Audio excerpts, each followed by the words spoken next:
Good afternoon from the Circus Sports at the Mint Kentucky Downs studio. I'm Ross Johnston. Week 16 in the NFL kicks off tonight with a big NFC West matchup between the LA Rams and the Seattle Seahawks. Both teams come into this game 11-3 and are playing for the division lead. Rams head coach Sean McVay said yesterday that receiver Devontae Adams is looking doubtful to play tonight after re-injuring his hamstring last week.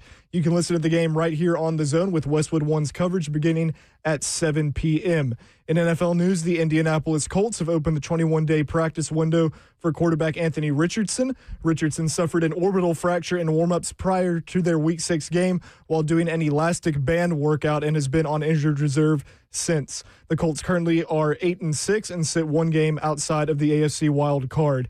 The Chicago Bears have ruled out two receivers for Sunday Night Football against Green Bay, Rome Odunze and Luther Burden. And lastly, former volunteer quarterback Hendon Hooker has signed today with the New York Jets practice squad.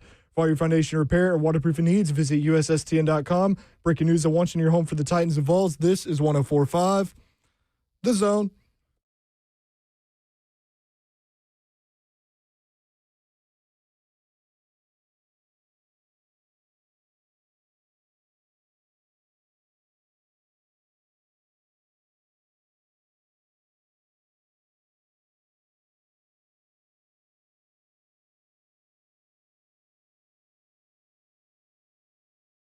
Yo, what up, Nashville? 3HL is on the air. Happy Throw Punch Thursday. See there, I remembered right out of the jump.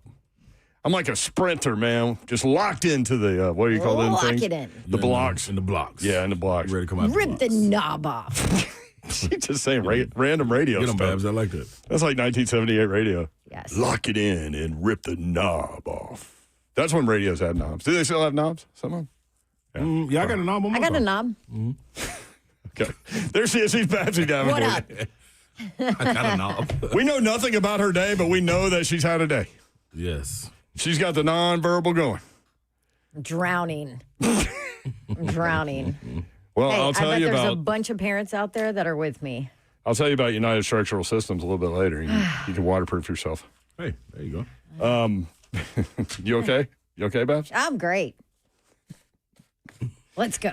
Shout out to Twin Peaks yesterday. Had a good time out there. We had a lot of people come show love yesterday. That's what I'm talking about. I know. It was very nice. It was sweet, wasn't it? It was sweet. It made me happy. It did. Executive producer of 3HL today on an interim basis is Ross Johnstone. That's right, baby. That's my guy, John Stone. Sylvester, how we What's doing? up, baby? What's up? Sylvester is here. I'm in the building. See that right on time, man. That was good timing right there. You killing Zelf, who's in the chat. Zeff's in the chat. Yeah, man. Talking about Ross is killing it. Listen, we gonna shower Ross with praise, Zephyr, not you. Yeah, you go deal with your wife or something. Also, you're off. What are you doing? Yeah, get out of here. Get out of here. Get on. Get, G-I-T, get. Get. That's what Plenty old of country trivia, folks Craig. say right there. Yeah. Get. You better get out of here. They don't even say all that. No, You better get. And that means you If they take off the rest of it, yeah, do it. because something coming. Better get. Around one of them corners. Yeah, if you get all three names too. Although Yeah. I guess that didn't work for Pan because he doesn't have a middle name. Yeah, he sure don't. So if his mom got mad at him, she'd just be like, Lucas Panseca. Yeah, it's like, For me, it was Edward Brenton Doherty. it means something. And that is something. Yeah, That that is means something right there. I do middle name for my daughter when she's in trouble. Do you? What is her middle Well, I was name? just going to say, Same as mine. Babette? Same as my mom. Same as my grandma. Babette. Really? Yep. That's why she's Baby Babs. So she really is Baby Babs. I just knew called her she was Baby Babs because she looked like you. Yeah, that's what I was going with. She was a mini me. Yeah, like, By the way, she asked Santa Yeah. for an American Girl doll that looks like mommy. Oh. And I don't know if that's sweet or creepy.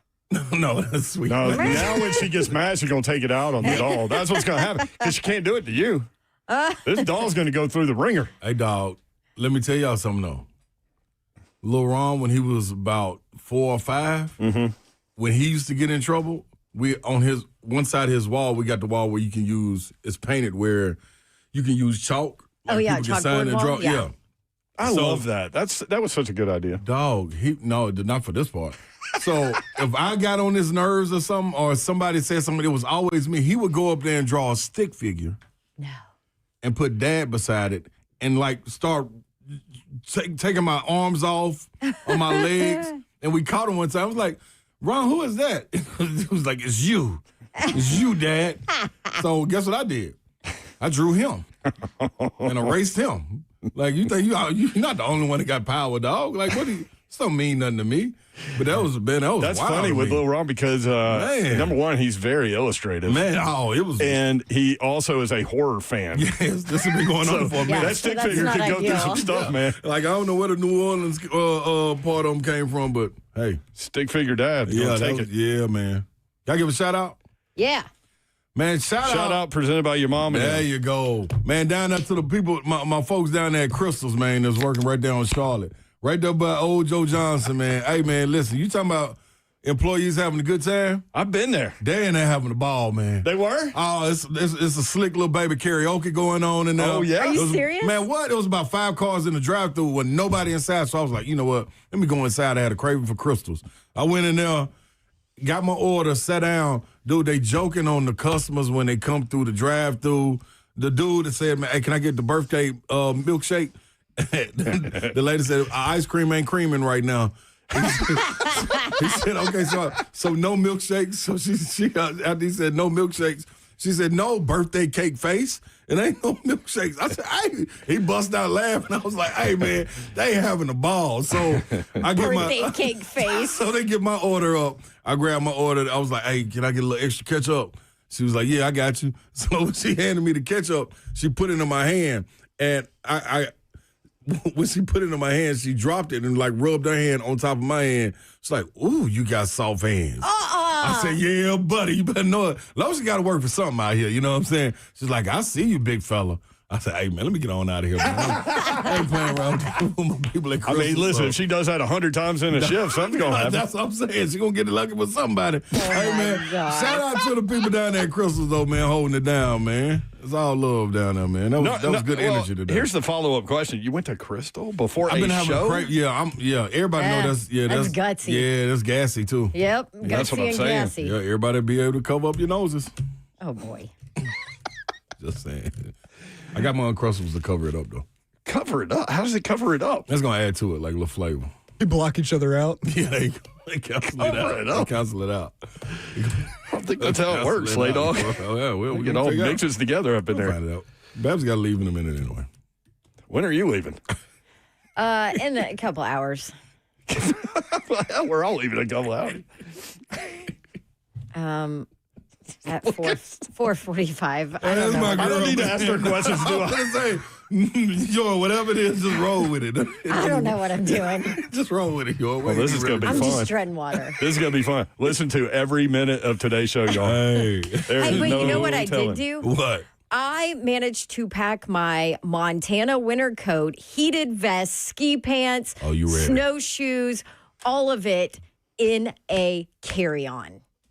What? Let's go. What? Pro right here. Do you know why? Because I have a 6:45 flight out Saturday night. You got time to check nothing. I don't have time to check anything because game time is about 2:10. You think I can make that? See, that's the look I gave her, yo. There's a rivalry game. Come on, you and know it's going to be packed. high scoring. What? Yep. Tailgates everywhere? They're going to use all of their timeouts. Tickets are going for $700 a piece. Oh, yeah. They want It's I gonna be heard 4,000. Well, that's the good tickets. Oh, okay, yeah. I was going to say. I mean, nuts. 700 to 4,000, dog. That ain't even no humongous stadium, is it? Ain't it No, down it there only like holds- a little valley? No, it's it holds 27. 21,000. Yeah, somewhere in there. Dude. I looked it is up the small. other day. It Does was it have the backdrop with like the mountains? And Yeah. It does. Yeah. I mean, it's not gonna be like cold-blooded. it's not a pretty looking stadium at all. Like Montana's stadium is beautiful Yeah. Uh-oh. and nice. But like Montana State, not so much. But the backdrop, the mountains, everything. they're all snow capped and it's beautiful. You're going to piss off our Montana State Don't listeners. worry. There's somebody going to be down here. Do we next have week. Montana State people here, do you think? We have to ask Shine. Shoot, if they win, they're going to Yeah, be here but- for the FCS No, championship. Bubba and Dixon throws shade at Shine all He the time sure because do. Bubba and Dixon took one class from Montana State sure do. online. So he's all in. Oh, he's all in. All in. I'm pretty sure Moonshine is looking to make that trip. He wasn't planning on it, but this is, as he put it, the biggest game in the state of Montana ever. Yeah, it's going down. ever. For real. By the way, in the first 10 minutes of the show, 3 bingo card installments. We're just early. We're on it, man. That's how you roll. On it. Where did I write down the bingo card yesterday? Oh, I don't know. I thought you was on it. I know what the first one was today. What? The cream ain't creaming. That's a great one. When she told them dude that, Our cream ain't creaming. I was like, well, what you want to say back? I'll go They ahead and just give you a need to sneak wear preview. those shirts at Cream ain't McDonald's. creaming. They so do. Their cream's never creaming. Yesterday, it was, this is about the ACC being brain dead. That was Todd Father. Oh. Oh, he ain't wrong. No. He's what like, are you I'm doing? fine with one group of 5, but 2? This is about the ACC being brain dead and their tie-breaking thing. He's like, Duke should have not been in that game. Yeah. Well, and then Even they though came they back this Even though year they won it. and announced a conference schedule where some teams don't even play the same amount of conference games as the others. Want to be I'm silly. like, what are we doing? Trying to be silly. You can rub your own sweater to change naughty to nice. She wore her sweater with the naughty changes to nice to one. That's naughty to me. nice. And I said that, and she's like, yeah, that's probably a good idea. I don't know when her birthday is, and she came out of my stomach. Oh, hats. Come on, baby Babs, Big Babs. You got to know that. Come on, Big Wait a minute. Babs. Nah. You don't want to be known as that, do you? Big Babs? Yeah. Let's not go That's there. Mama. No, that's Mama Big Babs. Buff. No, that's Buff. She got to be. She don't want that either. No, she'll tell you she don't want it. Although she is like 5'10", so yeah. we could She go is that way. like kind of, I started to say freakishly tall, but Yeah. I mean, she is kind of No, freakish. with an aura that's big too. Yeah. Oh, I mean, yeah. And the you loudest know. person in the I'm book. guaranteed. I Biggest love it. personality in the No book. doubt. Dude, She I needs sat there and hearing had a full aids. conversation with My mother Mama needs Babs. hearing aids. She won't and do she it? will not do it. And so she's so loud. She ain't giving I in. love it. I love it. I'm like, you're 78 years old. No, you don't need them. It's okay if you get hearing aids. No, you don't. It's okay. Let's go to break. Coming up guest-wise today, former Vanderbilt baller Ronnie McMahon going to be inducted into the Vanderbilt Hall of Fame in February. He's going to visit with us in studio, So right? cool. Coming up soon. Oh, is he coming in? Yep. Yeah. Darn, he was at the front door at 3:01. Oh, damn. I told people they got it. Man, I don't know why my phone don't vibrate like it's supposed to. Okay, somebody go get I got Ronnie it. McMahon. You got it? Yeah. You don't have a live here? Nope. Babsy. I don't even know where the live sheet is. Oh, there it is. Oh, yeah, Babsy. Greg Cosell at 420. Titans had some plays we will dissect from the San Francisco game. Also, Gardner Minshew and the Kansas City Chiefs coming into town on Sunday.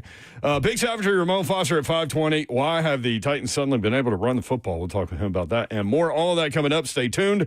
3HL, powered by Spring Hill Heating and Cooling, springhillac.com.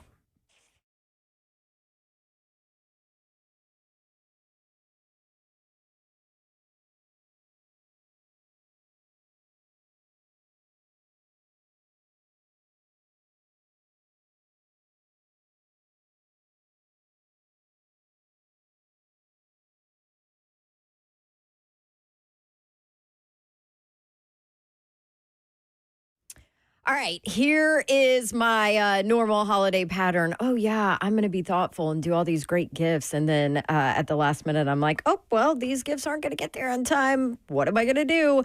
If you are that person and maybe you're thinking grandparents, parents, uncles, aunts, close friends, I've got a great idea for you. How about an Aura frame? A-U-R-A. It's funny.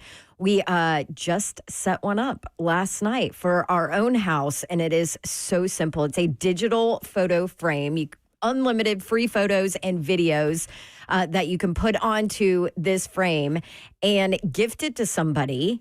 And then you can just add them from your phone. There's an app you can add, or there's a text chain, and you can just text a picture to this chain and automatically goes into this frame. Great gift. Preload the photos before it ships to whoever you're giving it to. It is amazing, and everybody loves this gift. It's auraframes.com. That's where you get it. A-U-R-A frames.com. Tell them that you heard about it on the radio right here on The Zone, and use my promo code DAWN, D-A-W-N, for $35 off the bestseller Carver Mat frame. It's the best. This deal exclusive to you guys, so get it now in time for the holidays. And don't forget, DAWN is the promo code DAWN at auraframes.com. Terms and conditions apply.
3HL 104.5 The Zone. Brent Doherty, Don Davenport, Ron Slay. Appreciate you being with us on a Thursday, Throw Punch Thursday, if you want to participate with that. Vanderbilt with the 77-70 overtime win in Memphis. They get to 11-0. You should have seen our show text chain during that game. It was wild. Zeph and Slay just all over that game. Dude, listen. I'm like, I don't even have to watch because there's a play-by-play going on in our text. I just couldn't believe. I was surprised that Zeph was so into it. Zeph probably didn't have nothing else to do. Like Zeph He's off today. He wants to see the demise of people too. Like he ain't mad at that. But the turnovers. Like, I was bragging about it coming into the game. Like, man, Vandy takes care of the ball. They're able to play at that fast pace. Actually, the Santa episode will be coming on next week. That was one of the things I gave out to Vandy, like NASCAR tickets to the NASCAR ticket experience. Like, play at that same pace, but keep it on track. Don't get careless with the ball, and you'll be fine. So, them turnovers, that's what really kept them in the game. It wasn't nothing else. Dude, Miles had point too, but he turned it over 5 times. Yeah, that's tough. Former Vanderbilt stud, baller, Ronnie McMahon in studio. Ronnie, what's up, man? How are you? I'm doing good. Thank you for having me. I appreciate you guys giving me a chance to come in and talk to you guys today. Vandy Hall of Famer. Ronnie Mac. Coming up in February. What does that mean to you, man? It means a lot. It's an unbelievable honor to be recognized as one of the guys that put in time and put in work and recognized for the things that I did on the court for the 4 years I was there. And then since then, coaching here in Nashville and going back and trying to be a part of the program any way that I can, that I'm still remembered fondly, and that is a blessing to say that, hey, I got a phone call from Candace a week ago. I thought she was calling honestly to tell me, hey, I need you to call some alums to get them in the gym. Because I've seen Coach Byington has been complaining about the gym not being packed like it should be, especially with the record that they have and how well they've been playing. Highest ranked SEC team. Unbelievable. I'm like, oh, my God. So I've watched them practice, but I haven't been able to get to the gym myself because of our schedule at NBA. I coached there with Kevin Anglin, another former Vandy grad and player, a teammate. But it's just, I'm smiling. I've been crying. I've been telling my family, like, can't believe it actually happened. I look forward to the ceremony, and it's probably best that it is going to happen the weekend of Vanderbilt versus Tennessee. What? This is the foolishness. This is the foolishness. Did you make this happen, Slay? No, man. Listen, all I'm saying is this only right, too, though, at the same time. With him being smack dead in the middle. When you just had your jersey retired to McMahon? At McMahon County, my 91 basketball team, state Final Four team, had our team going to the Final Four. But my middle school jersey number 21 was just retired this week. And so that was an unbelievable thing that happened for me this week. So I've been, a lot of highs and smiling, and then my mechanic called me and said I need a radiator. So guys got to get a sense of humor. It's always something. It's always something. Yeah. Hey, it balances you out. That's the thing, though. So asking that, man, because Mac is, people that don't know, is smack dead in the middle of Knoxville and Nashville in a sense. And when I was going to school up there, first of all, I knew him down here. You know what I mean? Like, Mac was the one, when you growing up, you knew Charles Davis, you knew Drew Maddox, you knew all of these other people that were from here. Mm-hmm. You know what I'm saying? But Mac being from outside but down the street, he was kind of Nashville's own as well. But he came with the black fingernails. The painting. What did you do? All of them or just your pinkies? No, I had the high socks. I didn't. The high socks. Oh, it was the high socks. My bad. I'm not Caleb Williams. I'm not Caleb Williams. I was like, I ain't gonna put that on Mac. Mac came with the high socks, dog. 23. Yes, thank you. With the leg kick. Yes. Shot. Yes. The leg kick. There we go. I forgot about that. Yeah. I'm talking about the little ostrich leg put out that thing. You took high for that three, too. Absolutely. Absolutely. That was something I took from Reggie Miller. I watched, I was a big fan of watching NBA basketball in the 80s, 70s and 80s, particularly in the 80s and in the early 90s. And Reggie Miller was a three-point shooter, and I watched him draw a foul on a three-point shot, and I said, oh, I think I can do that and incorporate that in my game. And from there, it stuck, and it's been with me ever since. So this how deep the relationship goes. From growing up, watching them play, I told people I used to sneak over there and watch them play, like, seriously. And then the pickup games would be there in the summertime. But then when we got up to UT, Coach Grant, who coached him, Coach Vincent Yarbrough and Dale Baker as well was on our staff. So when Mac would come back from overseas, Mac would come up there and spend the summer, play, work camps, and play pickup with us all day long. So we grew a brotherhood then, you know what I'm saying? So, and then all his guys around him, Alan Carter and guys like that went to UT. So the ties are way deeper, than a lot of people know. But, man, Mac is one of the good ones, man. And, Mac, I don't know if you understand the impression that you had on us up there at UT. Like, because when I say wild, we were wild. Yeah, we know. Like everybody, we might have new listeners. I don't know. Y'all done heard the stories, but Mac was a vet. You know what I'm saying? And it like all of that, guys. Hey, y'all got to go hoop, man.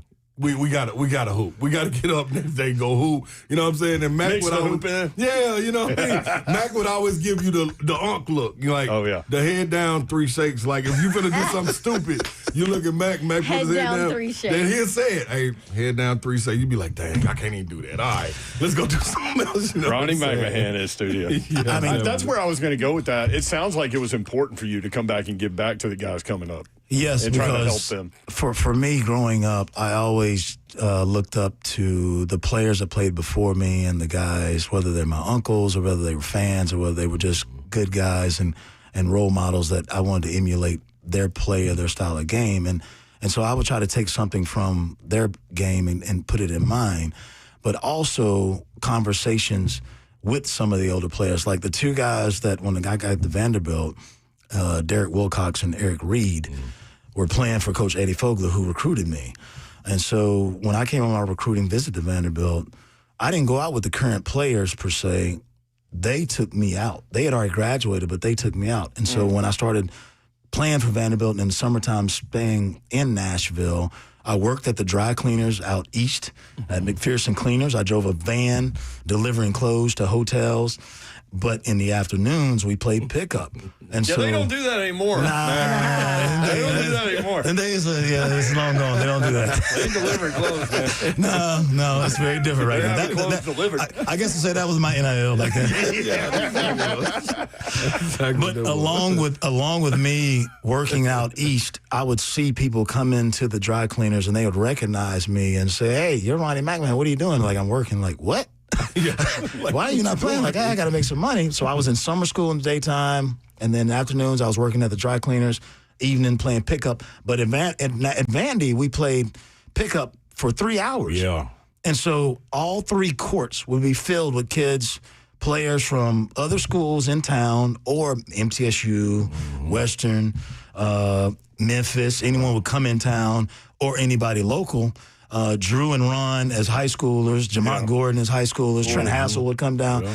I mean, the list of players that would come and play at Nashville all the time. So all of us would be together playing, but then when the game's finished, then we'd be having conversations about what we've been through, what we're going through, what's going on. And so I made it a point to try to share my knowledge with some of the younger players. And now Ron in particular, because Ron, growing up, didn't have to worry about confidence. He wasn't scared. You're kidding. He makes sure everybody knew who he was. So the first, are you being serious here, man? The first time we played against each other was a Pro-Am tournament at Fisk University. Slay was about to go to UT. He was about to go play for Buzz Peterson, who also recruited me in high school, but then also at the end coached me at Vanderbilt. But Slay was on the opposing team with Dante Jones. So I was playing on a team with Corey Allen, a former Vol, and a former Vol, Carlos Groves. So we're in the warm-up line, and I hear somebody talking on the other end. Now, mind you, I think it's Dante. But it's not Dante doing the talking by himself. It's this one over here. So Ron and Dante are both chirping. So I'm looking around like, why are they talking so loud? Like, the game's not even started yet. And so Carlos Groves, if anyone remembers him, he was a very good All-State, 3-time All-State champion from East Robertson and played at UT. And he didn't back down from any challenge. And he was a vet. Yeah. And so he looked at Corey and he looked at me and he said, "Mac, don't worry about it. I got young fella." And I said, "Oh. Okay. And so as the game started progressing, I haven't heard this story. Ron and Carlos start going at it. Like every time down the floor, going back and forth. Now, Ron is still in high school. He's on his way to college. Yeah. But he's letting Carlos know. And Carlos like, Mac, give me the ball. Come back. I'm going back at him. And so from there, he earned my respect. Like, he's not scared. He's not backing down. But he's also playing the game the right way. Yeah. And so when he got to UT and I came back to spend time in Knoxville as a Vandy grad, but working up at Knoxville, I was working camp at UT 2 summers. One summer I had to coach Pat Summit's son, Tyler Summit. So I'm in the gym with my shoulders up. Pat walks in, eyes big, and I'm trying to figure out, make sure I make him use his left hand correctly, make sure he's doing the right hand layup the right way. And so I'm trying to respect the game, but after that, in the afternoons, we're playing pickup and sharing time with them on the court, speaking life into them about my experiences overseas. Right. And then, of course, in the evenings, we're going out, hanging out, watching the games, and I'm the unk trying to tell, hey, man, gotta get up and go to work tomorrow. Come on, we gotta go play tomorrow. Gotta go do this, So it was, our relationship formed a very strong bond then. And then ever since then, I don't understand how, and I feel sorry for this younger generation now that they don't get to experience that. They don't get to play pickup like that around the better players and the vets in one location where everybody does. I mean, they have the summer league now, but how much time are those guys spending with each other off the court? I don't know, because everybody's busy. But it's not like you wake up and you go to the court and stay there all day. Oh, no. It's not like that. That's what we did. Listen, they're flying to Missouri. The most important time was the pickup, yes. The skills you picking up, the little tricks of the trade, but it was you're watching all the other guys. Yeah. But it was the conversation after. You know what I mean? When everybody was cooling down and like you sitting there being a sponge, listening to the vets talk, you know what I mean? You got NBA talk, overseas talk, all professional talk, the dips, the ups, the downs, and you like, man, okay. And you take that in, you soak it up. So any pitfalls I'm coming into when I'm going on my pro run is like, dude, I done heard this before. Okay, I know. Or I call back home, hey, Mac, hey, CA, man, what I'm supposed to do with this right here? You know what I'm saying? And you get that. They don't have that now. So, man, that's huge. Yeah, it's nothing like it. Corey Allen had a big game winner for Tennessee against Kentucky. I was in Thompson Bowling Arena. Absolutely. That helped us win an SEC championship. You did? I told him I was going to wear something for him. Come here, you won the SEC title, went to the Sweet 16. Absolutely. 1993. OG. Yeah, that was as Slay would say. Pullover just for Slay. Yeah, I know about that. As Slay would say, that was a squad, that group, man. We were skilled, we were smart, and we had 5 guys that averaged double figures. So I don't know if people understood that. And then we had the SEC Co-Player of the Year, Billy McCaffrey, who averaged 20 points a game, but he shot 55 from the field, 51 from 3. Now, this is in the SEC with Allen Houston, Todd Day, Lee Mayberry. Oh, my God. The list goes on and on of the type of players that we were going up against at that time and how effective he was, and 85% free throw line. But yet, if teams doubled him, then one of us other players will make you pay. 55, 51, and 85. That's nuts. I want to go back to these street games, too, because you couldn't do that now. No. I mean, I know they don't, but, like, word would get out so fast. Like, were y'all ever playing and people would find out and come watch and stuff like that? Yes, we had to start banning people from coming in. Yeah. And then we had to start making rules. Like, we had to make rules that certain people couldn't play. There was no I got next. No. Like we was out there playing, you come in the gym and the stands would be full, too, for the people that couldn't play or people that heard. Could you imagine now, though, with social media? It was crazy, dog. It was nuts because it was some real hooping going on. That was one of the golden times of basketball here in Nashville.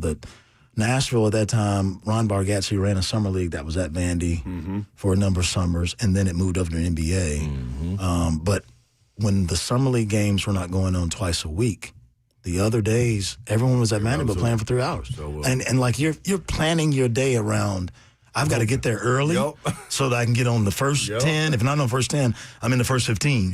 Because if you lose and you go down to the other court, you'll be able to get back. Yeah, you might not get back. You might not make it back. It was rough. Game point used to take so long. Oh, yeah. There's going to be a foul called, and we're not giving up no game. No. You better make it through contact. Yeah. Oh, you check up top. Grown man basketball. Yeah, just grab. Hey man, check up. Grown man top, basketball, dog. and it Don't wasn't foolishness and nonsense. It was none of that was allowed. Understood. It was understood. The respect for the game, playing the right way, and for each other. Yeah. And no one's taking anybody out of the air. Yeah, no one's none of that. nothing personal. No, it was like this business. Fifth all-time leading scorer at Vanderbilt, Ronnie McMahon, getting into the Vanderbilt Hall of Fame in February. 296 threes, 511 points. Is there a game that stands out more than any other? Because you played from the jump. I did. I was blessed to be able to start from the beginning. Yeah. In my recruiting process, the schools that came down to was Vanderbilt, Tennessee, and North Carolina State. And so when I went to visit North Carolina State, Rodney Monroe and Chris Corciani were the backcourt there. And so going out and hanging out with them and spending time at North Carolina State, and the ACC at the time was the best basketball conference in the world. So I thought, Rodney Monroe's graduating.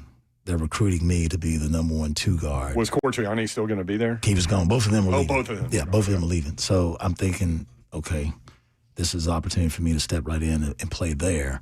At Tennessee, Wade Houston still had his son Allen and Lane Wiseman and Jay Price. Then those guys were coming back.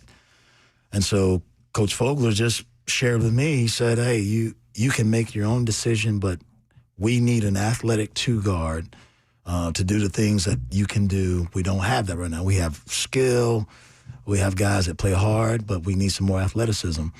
And so not only myself, but Malik Evans, Chris Woods, a guy by the name of Chris Rucker, who was a Whites Creek point guard, also all came into Vanderbilt that year, the same year, 91, to bring some athleticism to the team. And then once we got there, it was like, all right, it's go time. And I earned a starting spot. And probably my freshman year, the best game that I remember is playing against Shaq when he was still at LSU before he left. I was player of the game. I think I had 26 points. Before the game, my uncle, who's one of my people that watched over me and helped raise me, came to the game. I had a number of cousins who came to the game. And so before the game, we're all shooting pregame, and Shaq's on the floor shooting, and my uncle's down underneath the goal, and he's looking at Shaq. He said, hey, big fella. And Shaq looks at him, gives the head nod, and that made my family's day, and my cousin's like, oh, my God, I can't believe you're here. But the game progresses. I have a really good game, and we win. And so I think at that moment, I realized, like, I belong, and I'm able to do this at a high level. And so from there, it was, I tried to hold my own and play the game the right way and get people something they could enjoy watching. Was Chris Jackson on that team? No, he was not. He was gone. He was gone. He was on that 90 team that went against Loyola Marymount. Yep. Hey, luckily he left and had 50. I didn't get to play against that. No, we just had the quadruple Shaq, and then he's trying to kick it out to everybody else. I was gonna say, what was it like to game plan against him? We would put our center behind him. We'd put 2 other guards on either side as well, and we zoned him, put 3 guys around him, and the other 2, one guy up top and one guy on the opposite wing, and we'd make Shaq throw it back out. And if he threw it back out, then we'd close out. And Coach Fogler said, hey, we'll let him live by the 3 and die by the 3. Yeah. But if we give him the ball, he will beat us himself. That's 2 points. Yep. And so our game plan worked. Del Brand got thrown out of the game. And Memorial Magic was live and in effect. That happened quite often with him. It did. And then my sophomore year, probably the other biggest game I had in Vanderbilt history is when we beat Kentucky and they were number 1. And so we beat them on our court, and Rick Pitino got thrown out of that game, too.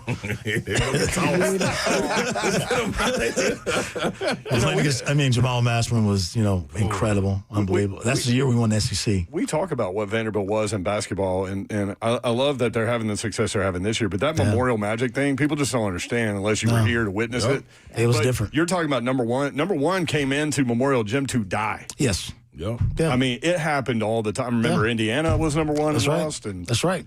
We beat Louisville that year, who was top 5 at home. Chris Lawson, our center, redhead center from Indiana, transferred in, made a 3 at top of the buzzer to win the game. We didn't lose a game. We didn't lose a game at home that year. We were 16-0 at home. And so when people came, Arkansas that year was top 15 when we beat them. That team was just incredible, unbelievable. Loaded SEC too. Yeah. See, I wasn't here during that time. I'm like fascinated to hear this. I'm telling you. I love it when we go down the history of Nashville sports, man. Wow. It was wild, man. So what was it about NC State in County? NC State, Buzz Peterson was on the recruiting staff. He was assistant coach with Alan LaForce, who had just left ETSU, who had went to NCAA with Keith, Mr. Jennings, and that group who were really good. And so he got hired from ETSU to North Carolina State. ETSU almost became the first 16 one seed upset in Memorial Gym. Right. Oklahoma got him at the end. Yeah, and so they both went to NC State. They followed me. They recruited me from there. Okay. And so that's what the end was. Yeah, relationship was. Yep. And so I went to visit, of course, and then with Tennessee and Wade being so close, I was like, I don't know. And then Coach Fogler just said, hey, you're welcome to go there, but they have a bunch of guys in your position. And if you come here, you have an opportunity to play immediately. Yeah. And he said, also, when you graduate, like, it's second to none. Yeah. Like, you just can't beat a vanity degree. I'm like, okay, you think about it. So, one night, I woke up thinking I was going to go to NC State. And my uncle, I'll never forget this, I woke up and I said, Uncle Dobie, I think I'm going to go to NC State. And he said, you sure? I said, I don't know. He said, why don't you pray about it and let me know tomorrow. So I went to sleep, and then I woke up, my gut pounded me, and it's like, I woke up saying, it's black and gold, man. Yeah. And that was it. And I had 45 that night. That's sealed it. Still again. Seal that, yeah. Well, it was signing day that day. Yeah. I committed that day, signed on November 15th or 16th, whatever it was, for the signing day. We played Tyner, and I had 45 that night. I was like, I think God knew what he was doing. Ronnie McMahon with us. You got a few more minutes? I do. We need to take a break, and we need to tell more of your story when we come back. Ronnie McMahon in studio, Hall of Famer at Vanderbilt. 3HL 104.5 The Zone.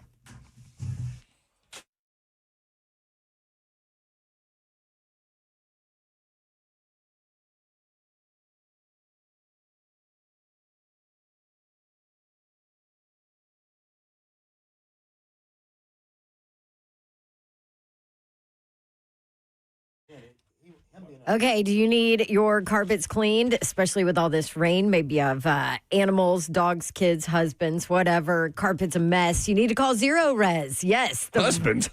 Yes. They are also messy. Yeah, they are. I don't know if you knew. Zero Res. It's the right way to clean. And if you need your carpets cleaned, that is who you need to call. Here's your phone number, 615-535-9376. Tell them you heard about them from Dawn. Go visit their website, and you can get their 2 and 3 room carpet specials they have going on. 615-535-9376. You can book online, ZeroResNashville.com. That's with a Z. It's Zero Res. Spell it the same backwards or forwards, but it's the right way to clean. And they also do air duct cleaning. What if more reliable did not mean more expensive? With Xfinity, you can get reliable, fiber-powered Wi-Fi for less. We're talking intelligent gig speed Wi-Fi for $50 a month. This holiday season through January 4th, Xfinity is offering their best price on gig speed Wi-Fi, guaranteed for 5 years. No contracts, no strings attached. You can save $3,000 over Verizon and AT&T. Imagine getting super fast Wi-Fi at the same price for 5 years. Get everything you need from Xfinity, their best Wi-Fi equipment, and even unlimited data, all included, all at their best price. Get ready to be wowed by your Wi-Fi. Xfinity, imagine that. Restrictions apply. Requires paperless billing and auto pay with stored bank account. Taxes and fees are extra. Xfinity Internet, powered by fiber and connected to premises by coaxial cable. Actual speeds vary. Savings based on promo and post-promo prices for 1 gig internet, 1 unlimited line, and Peacock Premium versus Verizon 1 gig internet and AT&T 1000 internet and 1 unlimited starter SL line.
3HL 104.5 The Zone. Britt Doherty, Don Davenport, Ron Slay. You can watch the show live, YouTube, Facebook Live, Twitter, and Twitch. Twitch, please.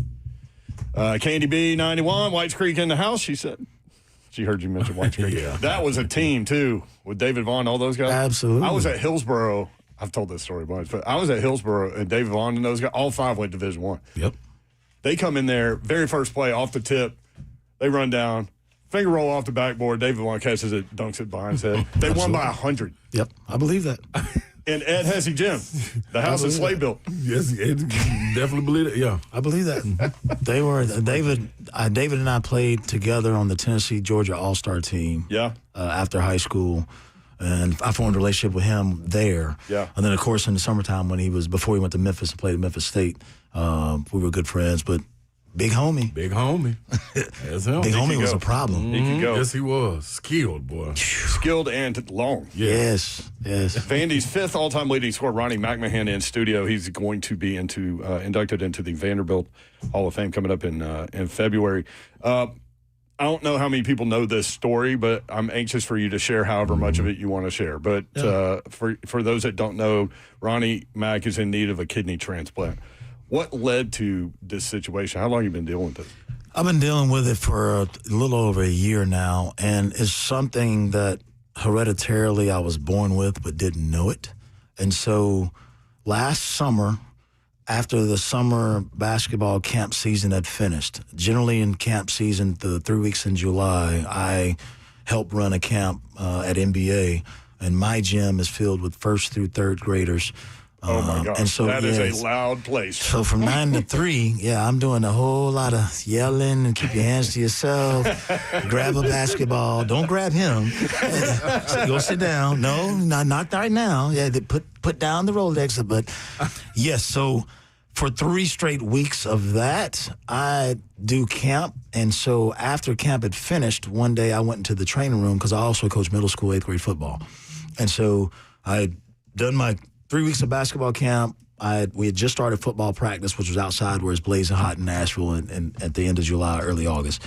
And I walked into the training room, and the trainer said, "Hey, Mac, your legs look fat." And I looked down, and anyone who knows me knows I don't have fat legs. My legs are skinny. And so I looked down and saw my shins were swollen. And so I thought, wait, that don't look normal. And so I thought it was the stress from yelling and screaming for 3 weeks at first graders. So I went home that night, took my socks off, and when I looked at my socks came off, then I had indentions in my feet. My feet were swollen. So I was like, this is not good. I don't know what this is, but it's not good. So I contacted my primary care doctor. I went to see him, did some blood work, and he said, "How do you feel?" I said, "I feel tired, but that's because I've been yelling at first graders for 3 weeks, and now I'm outside in the heat." That mix. And so he's like, have you been eating anything or doing anything differently? I said, "No, everything's pretty much the same." So 2 weeks later, my results came back from my blood work, and my cholesterol and my blood pressure were 3 and 4 times the normal limit. And so he said, and he made a joke. He's like, "Have you been drinking fish grease?" And I was like, "Fish grease?" Like, no, why would I do that? And so he said, "Because your numbers are so high, that's what it looks like you've been doing. Like, it feels like you've been on a grease diet for every day." I'm like, no, I don't. Oh, wow. I've never done that. That's not what I do anyway. Yeah. And so he said, "Okay, I think we need to send you to a kidney doctor." And so I went to a nephrologist, and the nephrologist said, "Okay, we need to start on some steroids." So they started me on some steroids in August. And so from August 1st to about September 8th, the steroids were trying to get my numbers back and trying to reset my system. Because at that point, they didn't really know for sure what I had. They were trying to figure it out. They're trying to see if the steroids would shock my system, reset my kidneys, because my kidneys were pushing out too much protein in my urine and creatinine, which was making me use the bathroom and foam the bathroom up. So I didn't know what was happening. I knew something was weird. I felt tired, but I thought it was just something normal that I'm used to, but it was not. So after September, blood work was in. After a month of steroids, my levels started going down, but a week after the reading, I went back again, and they rechecked it, and everything had started going back up. And so at that point, the next thing I had to do was get a kidney biopsy. And so with your kidneys, when you get a biopsy, you only need a biopsy of one because whatever one is doing, the other kidney is doing the same thing. So they gave me a biopsy. I had to stay overnight. It took about 2 weeks for the results of that to come back. And when the results of that came back, is that I have hereditary kidney disease, FSGS, which is a hereditary kidney disease that causes scarring of the kidneys, and so they don't filter as well. So my kidneys are really strangulating themselves and pushing protein out of my body that would normally go to my muscles and go to everything else so that I can function. And so that's why my kidney function now is I'm at stage 5. And so stage 5 is almost close to renal failure, where I have to have a transplant in order to stay on this earth. And so I made a video in July of this past year to reach out and contact anyone that was thinking of being a donor.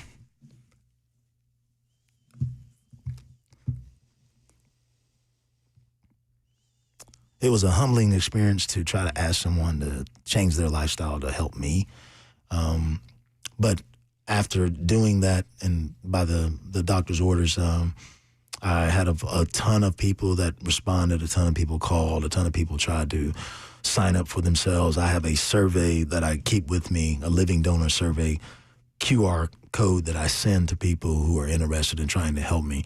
And so they fill out the survey that checks to see if they, A, can be a donor themselves, or B, if they want to be someone that, if I'm not a match with them, blood type and antibodies, that they would be willing to give up one of their own kidneys so that I could swap and receive what I need for me to come back and be healthy again. So Alonzo Mourning had this same surgery. Nate Robinson had this same surgery.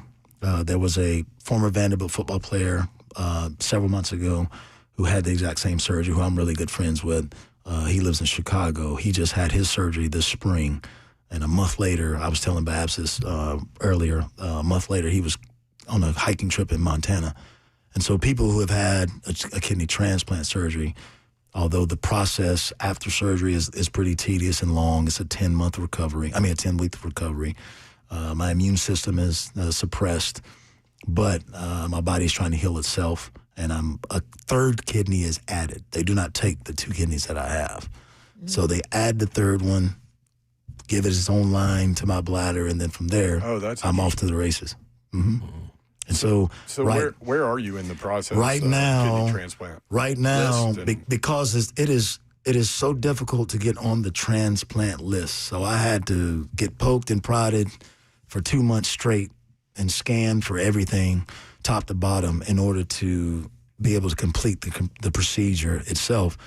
I was able to pass all that specs and everything, I think the last week of August, I think it was, while I was cleared to go active on the active transplant list. So basically they were trying to see if your body could take it. Yes. Yeah. Yes. And so, because when they open me up, they open me all the way up, and then they go in and do what they got to do. Yeah. And so they had to do all kinds of scans to make sure that I'm okay and that I'm strong enough to be able to handle it. And so then, now that I'm on the active donor list, waiting list, everyone who's signed up for the survey has filled it out. They've gotten a response from Vanderbilt. They've given blood for the first round. And the second round of that testing is they come into Vanderbilt and do a 2-day in-person testing where they do a psychosocial evaluation to see mentally if the person who's doing this understands all the things that could come with it. And then also physically, if they can pass the physical too. And so right now I'm on the waiting list actively.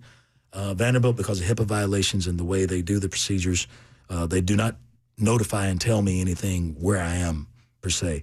What I do is every month I go get another check to see where my kidneys are functioning at. Last time I checked, I was at a level 14, which puts me at stage 5. So I'm very close to dialysis, but I'm not on dialysis yet. So I'm drinking tons of water, Pedialyte. I'm trying to stay active. I'm still coaching. I'm still working day to day, because if I sit still, no, that's important. That's the worst thing that can happen. Yeah. The other thing that's really difficult for me is like I stay tired. So it feels like I've been going against the Arkansas press with Nolan Richardson, Lee Mabry, and Todd Day. 40 minutes. 40 minutes. Yeah, like, those two, man. Every single day I wake up, it's tiresome, and my muscles cramp all the time. So I used to work out 5 days a week, so that I could go play old man ball. Like Slay knows, I want to get one day a week of old man ball in, but I can't do that now. Yeah. I can't go on walks like I used to. So luckily, because of my work, I'm dean of students at Montgomery Bell. I'm constantly chasing kids.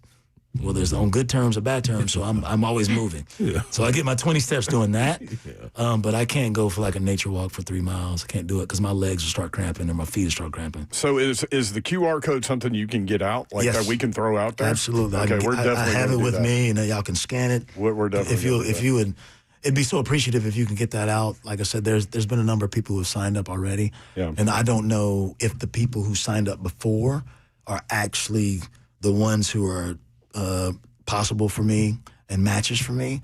So I'm still trying to. The unknown, man. Yeah, it's a lot of unknown. So a lot of prayer, a lot of time spent, trusting and believing and knowing that it's on God's time. How difficult is finding a match? Like I know nothing about the process and what has to match. How difficult is it? The biggest thing to begin with is a blood type. So I'm O positive, but someone who's O negative could also be a person that could transplant for me. But the other issue is antibodies. So each of us have antibodies that attack foreign things that come into our bodies. Some people's are extremely strong, some are not. And so trying to get the antibodies to match up so that my body doesn't reject the new organ. Because regardless of what organ I receive, I'm going to have to take anti-rejection medicine for the rest of my life. And so with that, they want to try to get the match as close to possible, percentage-wise, as they can. And then when that occurs, then I do a checkup once a week, once a month. It spaces out as time goes on. But the two biggest things, blood work first, then antibodies, and then from there, body type, health history, which the survey that I will give you guys to send out, people can fill out the survey, the health survey themselves. And so you got to be as honest and truthful as you possibly can. But that's why the 2-day follow-up is after that. So the Vanderbilt can say, nah, let's bring you in so that if you're trying to say you're okay, but realistically, there's some other stuff going on. So. Ronnie McMahon, you got a few more minutes? I do. I'm good. I'm here. Man, thanks for sharing your story, man. I tell people all the time, you never know what people are going through. And this is a very prayerful community, and I know that you feel that. Absolutely. 100%. Shoot some prayers Ronnie Mac's way. We'll get that QR code out as well. More with Ronnie McMahon when we come back. This is 3HL on 104.5 The Zone. WGFX broadcasting live from the Circus Sports Studio. Circus Sports at the Mint Gaming Hall at Kentucky Downs.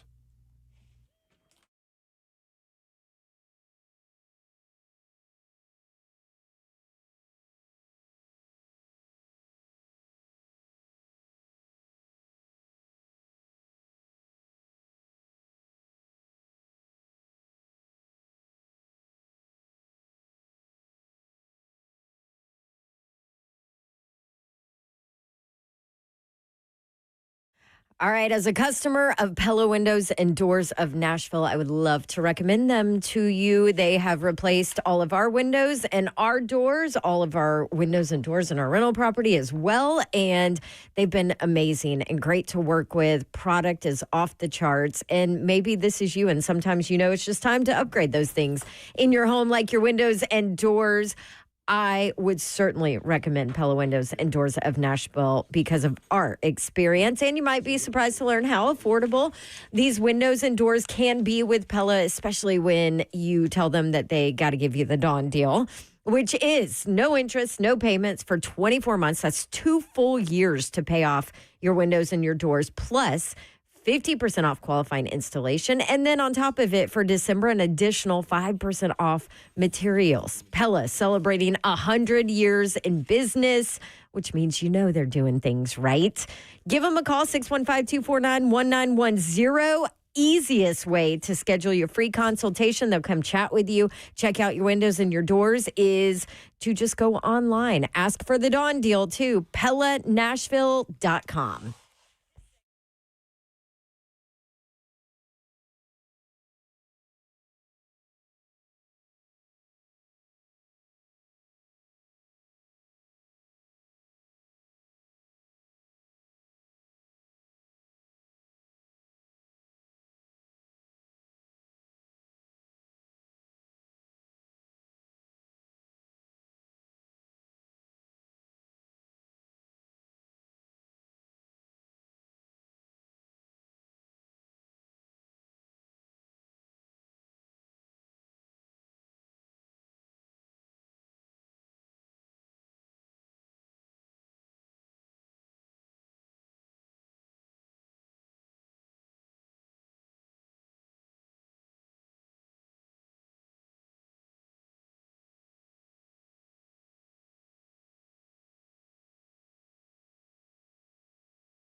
Good afternoon from the Circus Sports at the Mint Kentucky Downs studio. I'm Ross Johnston. Week 16 in the NFL kicks off tonight with a big NFC West matchup between the Rams and Seahawks. Both teams come into this game 11-3 and are playing for the division lead. Rams head coach Sean McVay said yesterday that receiver Devontae Adams is looking doubtful to play tonight after re-injuring his hamstring last week. You can listen to the game right here on The Zone with Westwood One's coverage beginning at 7 p.m. In NFL news, the Indianapolis Colts have opened the 21-day practice window for quarterback Anthony Richardson, who suffered an orbital fracture in warmups prior to their Week 6 game while doing an elastic band workout and has been on injured reserve since. The Colts are currently 8-6 and sit one game outside of the AFC wildcard picture. Lastly, the Chicago Bears have ruled out 2 wide receivers for Sunday Night Football against the Packers, Rome Odunze and Luther Burden. For all your foundation repair and waterproofing needs, visit USSTN.com. Breaking news and watch on your home for the Titans and Vols. This is 104.5 The Zone.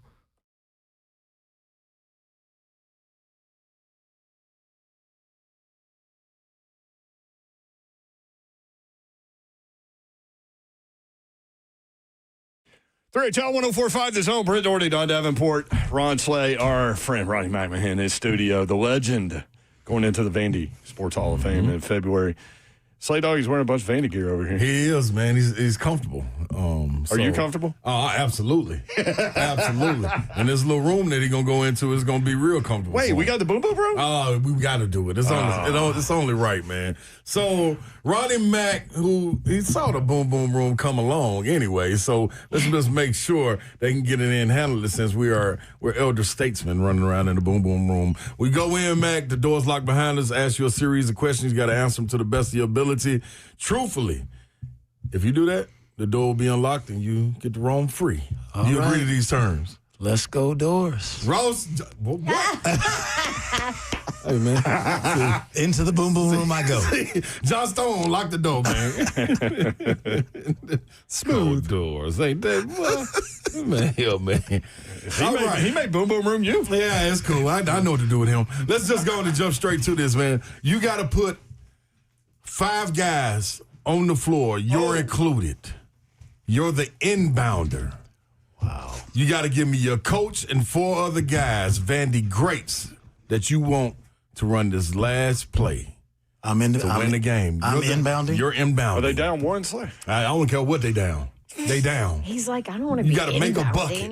You got to make a. Y'all know. That's how you get them out of the I got to make a decision. I got to make a Most decision. dangerous player on the floor sometimes. The inbounder. He'll take the shot. I know he will. We got to get this. You got 2-3 seconds, Mac, to get this off. Who are the 4 other guys on the floor, and who's your coach? Eddie Fogler is my coach. Love that. I'm going with my squad. Kevin England, Bruce Elder, Billy McCaffrey, and Chris Lawson. I love that. We won the SEC when no one thought we could. And y'all at home. Oh, that's definitely a bucket. All day long. We would be on road games in tense environments, and other teams would be cussing each other out, and I would start giggling, run down the court, thinking like, "Oh, it's over. Yeah, we It's got over. them. We got them. It's over."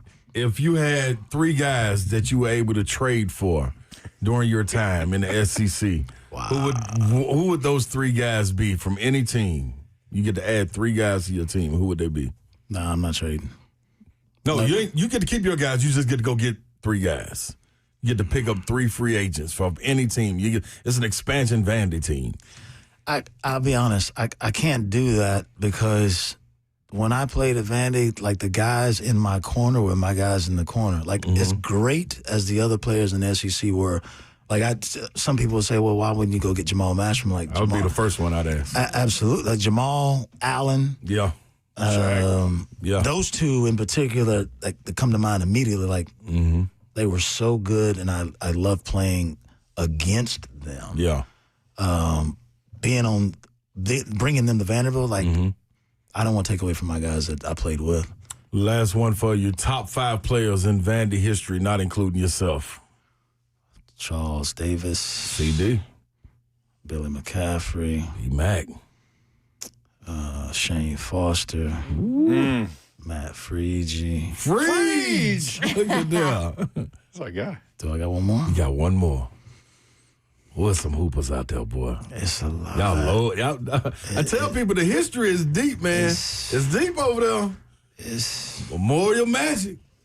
Who you got? Number 5. Freeze was kind of that first stretch big man, too. Like the other guy. Dan Lang was out there too, that was my next guy because he's the one that gave y'all nightmares. Yeah. What? Dan. 6'10". I forgot about Dan. Byers was really good, Byers was but good. Dan at 6'10", lethal jumper from Kentucky, quiet, but he would start talking to himself. He would talk to himself. Oh, he talked to himself. He gets so mad, and then he'd tell the team, "Give me the ball. Give me the ball. Give me the He's ball. a problem. Give me the ball." I mean, he's drafted by the Inside, Houston Rockets. outside, could shoot the ball. Like, he sure was. Like, it was a problem, man. Yes. Hey, man. Yes. That would be, that's the 5 that I go. And I can only go with the guys that I saw all the time with eyes on, and I played against them. Yeah. So that mentioned, Coach Davis, even though he was my coach, he practiced with us a couple of times.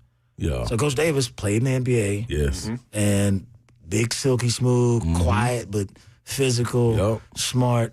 And he used to giggle while he just punished us in practice, and I get so mad. Like, come on, Coach. Come on, Coach. What? Before I let you out, what's the ceiling of this Vanderbilt basketball team with Coach Byington? 11-0. If they can stay healthy and they keep playing for each other and not for anyone else, the sky's the limit because we are athletic, we're skilled, we have size, and they play for one another. Yeah. This year, I noticed more than I did last year in tough environments, and they haven't had many this year. They've probably had a few, but last year in tough environments and tough situations when they would try to huddle, I noticed sometimes when all 5 guys weren't in the huddle. Yeah. Yep. 3 might be in the huddle. Yep. The other 2 were. Yeah. Whose jersey up there? As he looks around. Look, I mean, I noticed that as a coach who deals with that with my own team. Yeah. I look for those things. When I see that, I'm like, there's possible cracks potentially there, that there's personalities fighting against each other. Because it's a whole new squad. This squad is a whole new squad, but they have guys that look like they are all bought in. They believe and care about each other and fighting for each other, no matter what other noise everyone else is sending their way or talking to. And so I think they're going to be a problem as long as they can stay healthy and they keep believing and thinking this way. Because they can play fast. Yes. Last night they had to play slow and fast and they fight went through. into 3. Went into threes, turned the ball over. I mean, last night was, my eyes were blood coming out of my eyes from watching that game last night. I'm sure Coach Byington was losing his mind too, but that's how Memphis makes you play. And Slay knows this. He's played at Memphis before. I've played at Memphis before. Like, just their style of play is hard to play against. You can talk through it like, all right, this is what they're going to do. This is what you expect. But when you're in the fire and you drop to the hole and you got 12 people grabbing you and the referee's just holding the whistle, like, all right, now what to do? Yeah. You got to find a way. Make this personal real quick before I let you out, man. Yes, sir. In our group chat, who's the biggest instigator in our group chat? Alabama Fred. Alabama Fred. That's all it needs to be said. Fred. Ross, let him out of the boom boom room. You hear that, Fred? Alabama Fred. Yeah, man. We got our group chat is it's toxic. He's got to be something. It's toxic. If it's not Slay. Yeah, it's toxic. But he instigates. Babs, he just pokes and pries. That's all it is. That's all. I know nothing about that. He's a Bama fan. He can't help himself. See, he said she just rolled his eyes at him. Yeah. He's a Bama fan. He can't help himself. He can't help himself. He can't help himself. Cosign. Ronnie Mac, good to see you, man. Congrats on the honor. Good luck with everything. Prayers up for you, brother, and we'll get that link out for you. Thank you very much. I appreciate it. Thank you for having me. Ronnie McMahon, Vandy legend. When we come back, Greg Cosell, NFL film legend. That's next. HL 104.5 The Zone.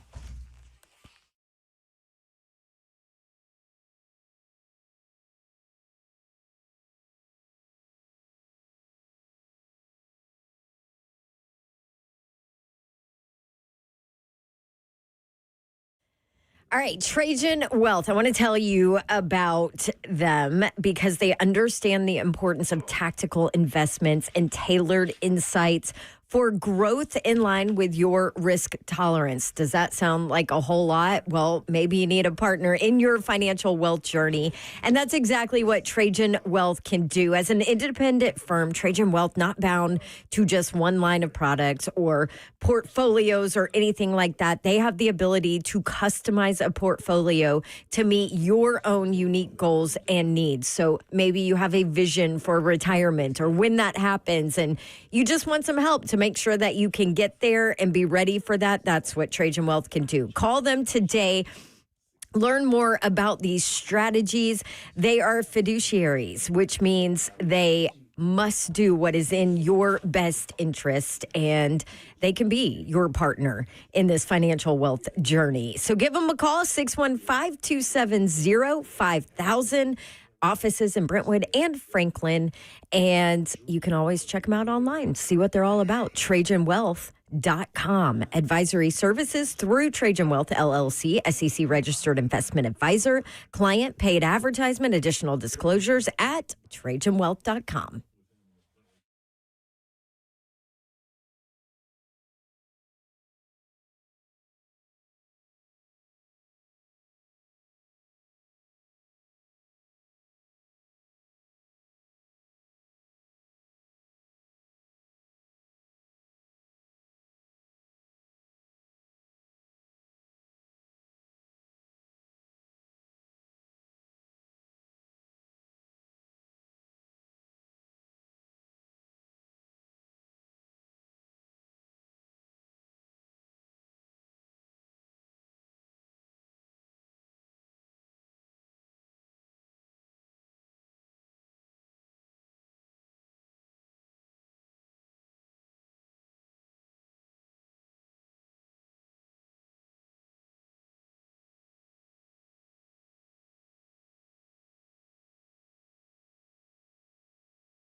3HL 104.5 The Zone. Brett Doherty, Don Davenport, Ron Slay. Yes. The legend, Ronnie McMahon. Thanks for bringing him in here, man. No doubt. Got to relive some Nashville sports history. It was always great, man. And like he's you a said, great storyteller, too. I promise you. You got plenty of them, too. Plenty of them. Sweet 16 run, SEC champion. They were the 3 seed that year in the NCAA tournament. They beat Boise State, Illinois to get to the Sweet 16, then ran into that Temple team that everybody had trouble with in the tournament back then with Chaney. The game plan for Shaq to play against Shaq, that was awesome. Oh, yeah. Let's bring Cosell in. Greg Cosell, awesome. Big basketball guy as well. Yeah. What year are you talking about? That 92-93 Vanderbilt team, and he said the most memorable game was that he had 24 against LSU, and they were going 26 against LSU. Thank you, Slay. Against LSU, going against Shaq, and he said that's the game plan for Shaq, and he said, well, we put our center behind him, and then basically we played a 3-man zone around him. Wow. Well, it's funny. Quick story about John Chaney, because obviously I'm in the Philly area, and I had never met him. And I was at an event about 15 years ago. Obviously, he's since passed, and he's so well respected. I'm sure, Slay, you know about him. No question. Yeah, and so I wanted to introduce myself to him because I never met him. So, and I'd heard a lot about him, and I loved everything he was doing with these kids. I loved his attitude that you can't define a kid's life by when he's 17 years old, 18 years old. So you're trying to help these kids and, not ruin them for life. But I also knew that he had a kind of a gruff personality. So when I went up to say hello, I had no idea what I was going to get, So I go up and I introduced myself to him, and I go, Coach, Greg Cosell really wanted to meet you. And he looks up and he was sitting in a chair because he was older then. And he was sitting in a chair, and he looked up at me and he goes, I know who you are. And it was like one of the great moments in my life. John Chaney knew who I was. It was great. Ain't nothing like that. Yeah. Hey, Greg, before we get to the Titans, I was curious if you had thoughts on tonight's game. It's a huge game. Rams and Seahawks playing for first place in the division. Could get the number 1 seed in the NFC. This is a huge one. Oh, I could talk about this game for an hour. So, obviously I have thoughts. I mean, I don't know how many people are interested in the Nashville area about it, but the Rams, I'll just say one thing about the Rams, because I can't remember seeing exactly what I've seen with the Rams and what Sean McVay did this year. Through weeks 1 through 6, they did not play one snap with 3 tight ends. Since week 7, they are playing 41% of their snaps with 3 tight ends on the field. And in the last 2 weeks, just out of 3 tight ends, guys. This is what I'm saying. Just out of 3 tight ends, in the last 2 weeks, they've gained almost 700 yards of total offense and scored 8 touchdowns just out of 3 tight end personnel. Wow. I saw an interesting stat about that today. Devontae Adams, who's got a hamstring injury, is he playing tonight? He's not playing. No. So outside of him and Puka, the other wide receivers, Stafford has thrown 58 passes to the other wide receivers. And that was a story about going to the 3 tight end thing that you just talked about. Well, it's funny you say that, because until the last 2 weeks, maybe 3 weeks, I can't remember exactly because I watch so much stuff, Puka did not play in their 3 tight end personnel package. So for the first 6 weeks of their 3 tight end personnel package, he never played. It's just in the last couple of weeks. And of course, that will happen tonight because Devontae Adams is not playing. Mm-hmm. Thank you for that. Thursday night football note. Ron Slay has the parsley coming up at the end of the show. That might play into it. Yeah. Also, I wanted to hit you with this. Rookie quarterback Quinn Ewers will start for the Dolphins this week. What do you remember about his college film and what was going on with Tua? Could you tell? Other than the Tua lots of interceptions. I mean, that's something else that's I've talked about. But let's do Quinn Ewers because he's now starting. And okay. Ewers, I watched a ton of tape with him. I watched him in 2022, 2023, and 2024. So I'm just looking at all the games I watched. I probably watched, 20 plus games of Quinn Ewers over the his last 3 years in college. And I just struggled with him because he was so frustrating because he had really poor footwork. He had a lack of balance and a firm base.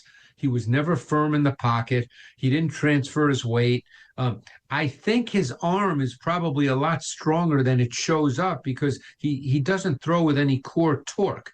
And then, I was told at the combine, he was hurt a lot in his last year. I think most people would say, pretty much everybody would say that if you're playing, all you can do is evaluate the guy between the lines. The rest doesn't matter. So, I'm not sure what to expect. I struggled with his college tape. I thought he was drafted where he should have been drafted, basically, and I don't worry about that usually, but I didn't think he was going to be a day 2 pick, So I'm very curious to see how he does, because I didn't see it in college where I felt comfortable with his transition to the league, particularly early on. I never want to ruin a guy's career in his first year. You never know. But I just didn't see him making an immediate transition. Greg Cosell with us on 3HL. Titans obviously lose to the 49ers in Santa Clara, 37-24. Greg, I want to hit you with the run game. Titans have been able to run the ball lately. Pollard had a career-high 161 against the Browns defense that was ranked number 1 in run D win rate, and then 104 against the 49ers defense that had given up only one 100-yard rusher. What are they doing in the run game? Well, I thought that a particular run scheme this week really stood out to me, and that's what we call duo, where you have 2 double teams on the inside, and you then work up to the stacked linebackers. And I thought they really moved the D-line for the 49ers the times they ran duo. They also ran outside zone effectively and got Pollard to the outside. So it's been a good run game the last couple of weeks. That's what they did the week prior as well. Yeah. So I just wish that they had that earlier in the season, because, as we probably talked about last week, I would imagine we did. I lose track. I can't remember what I did 10 minutes ago, but, Cam Ward has had way too many dropbacks for a rookie. And I think he's 4th or 5th in the league in number of dropbacks. And you never want a rookie quarterback to be in that situation, especially when he's got 2 rookie wideouts and a rookie tight end. That just makes it too hard. While we're on Cam Ward, Babs? I was just going to say how much of the success of that run game has made Cam Ward better. Yeah, 7 touchdowns, 1 interception in the last 5. No question. It makes, number one, ideally what happens, and I don't have the exact stats on this, but in an ideal world, you're in a lot less 3rd and long situations, which is the killer down and distance for a young quarterback. It's just too hard. The defense has a significant tactical advantage when it's 3rd and 9. And for much of this season, they faced the most 3rd and 7+ plays of any team in the league, Dawn. And that's, you go to do games every week. That's impossible. And it's impossible for a young quarterback, and particularly behind an O-line that unfortunately did not play up to its pedigree this year. So now if you can run the ball with some sustainability where you're in more normal down and distance situations, that dramatically changes things for the play caller. And it just makes it, by NFL standards, relatively easier for the quarterback. And, one thing you've constantly want to work on with Cam Ward is just the fact that, hey, if it's a 5-yard pass and it's there, throw it. You can't do that when it's 3rd and 9, but you can do it when it's 2nd and 6, and you just want him to not be a hero, not chase plays, just take the throws that are there, which is much easier in your mind to do when the down and distance is more under control. Cosell, with what we got coming up, the Kansas City Chiefs, let me ask you this. With Patrick Mahomes going out, what was the struggle for Kansas City? Yeah. Mahomes is a very hard guy to talk about.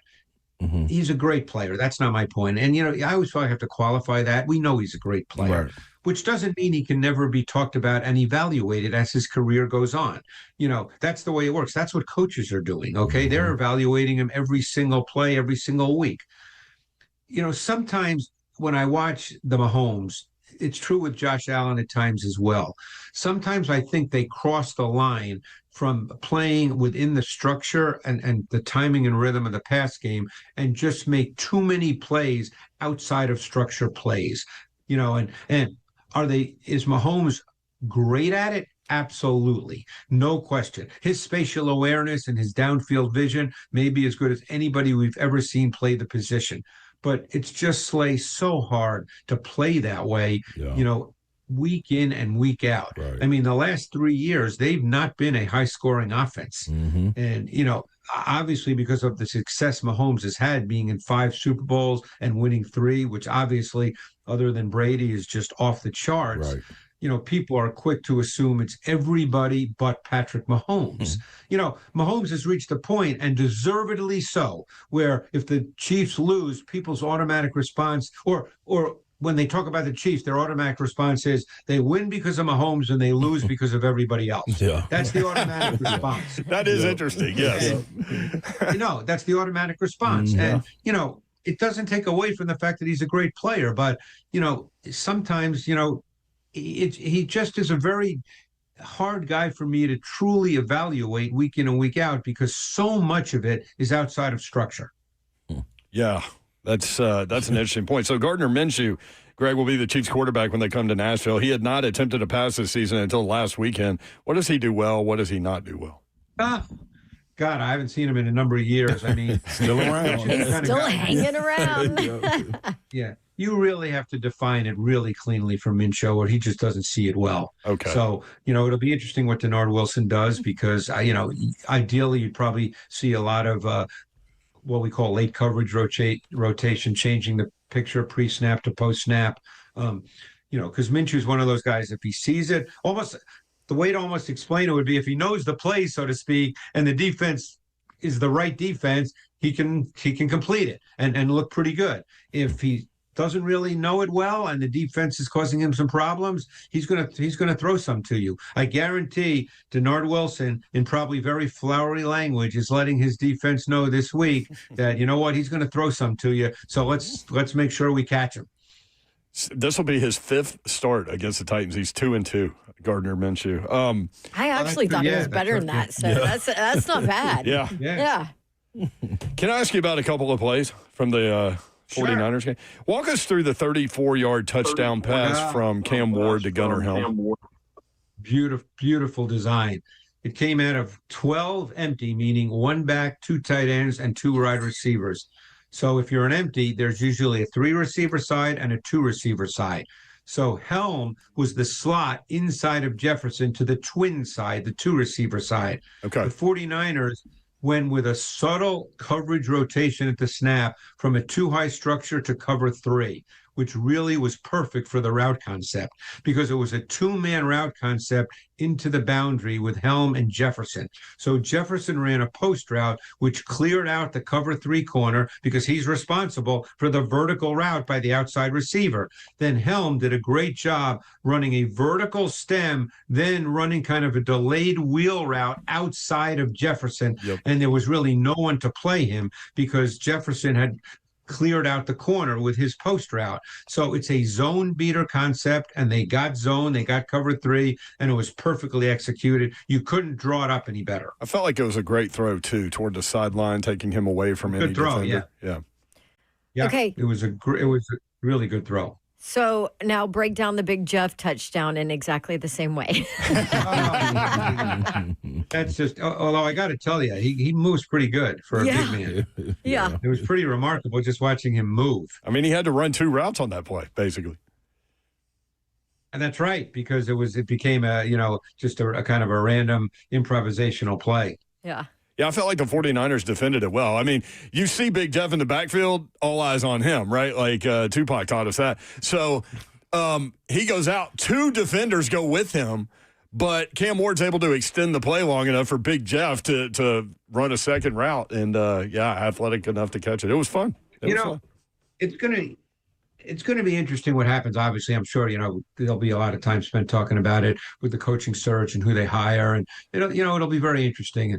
But I think that Ward, in some ways, you have to start from scratch with Ward. And in other ways, I feel like he's made some good incremental progress in a very difficult situation, which probably is the way you should feel about a rookie quarterback in a tough spot, But to me, and again, if I was in their building as a personnel guy, I personally would feel like he could be the guy. And again, I'm not with him every day, but I was down there. Not that I talked with him, but I did a little bit, and I would feel like he can be the guy. It's just a matter now of there's a lot of the details, the subtleties, the nuances of the position that just really have to be coached and coached hard. And when I say coached hard, I don't mean you're yelling at him, but I mean you're every single day you're focusing on all the little things because that's what really separates quarterbacks. It's all the little things. Great stuff, Cosell. Appreciate it. Slade, do you have one more? No, I appreciate you, Cosell. Good stuff, man. Appreciate you. Cosell. All right, guys. Dawn, good to hear your voice again. Look, I guess you'll be back now, huh? Yeah, well, She's still on the go, Cosell. You ought to see this bowl schedule of hers. My bowl schedule is kind of crazy. I do have Montana State this weekend, and I am pumped about it. Wow. Yeah. Montana State. Yep. Good for you. Yeah. Should be a good one. So I'll let you know if there's any possible FCS prospects in that one. Now, where is that game? It's going to be really cold? No, it's not that bad. I mean, it is. Don't get me wrong. It's a high of like 34 or something. Yeah, Cosell, this one's cold if it's less than 80. For this time of year in that area, that's probably balmy. That's probably shorts and T-shirts weather for the natives. That's what they tell me. They're like, oh, the weat's going to be amazing. I look at it and I'm like, well, it's still going to be 33 degrees, but okay, I'll take it. Well, have a great time. Thank you. Appreciate it. Thank you, Cosell. Appreciate you. All right, guys. We'll see you. All right, Cosell. See ya. All right, when we come back, an SEC quarterback enters the portal and tragedy hits NASCAR. We'll be right back. 3HL 104.5 The Zone.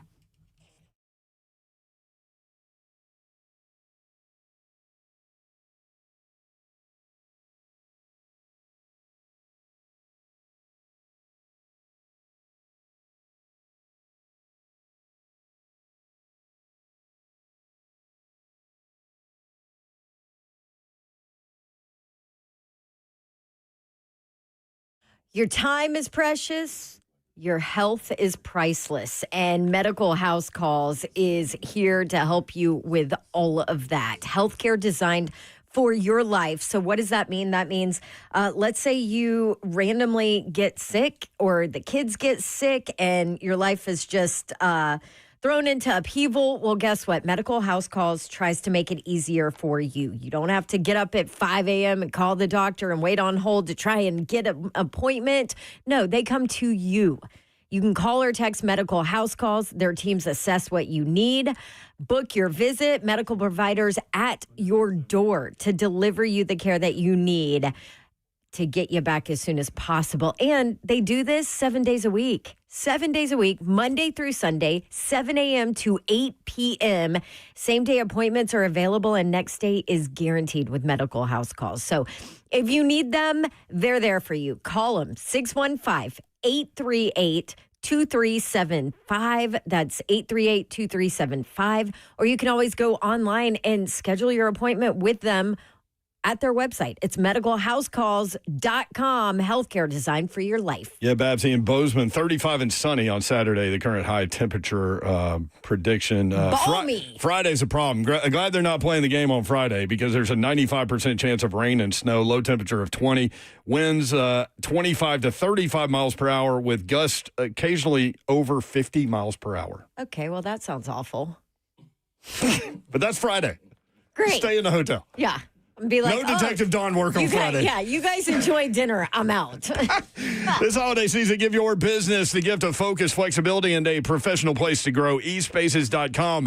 At eSpaces, their private offices and premium meeting rooms create the perfect environment to finish the year strong and start 2026 even stronger with beautifully designed workspaces, on-site parking, fully stocked cafes, and flexible lease options. eSpaces makes it easy to upgrade the way that you work. Schedule a tour today at eSpaces.com and unwrap a better workspace this holiday season. eSpaces, where better work begins. eSpaces.com. Private offices, team suites, meeting rooms that are fully equipped, 24/7 access, flexible terms, beautiful professional spaces that are move-in ready. Whether you're scaling up or just getting started, eSpaces providing flexibility without compromise.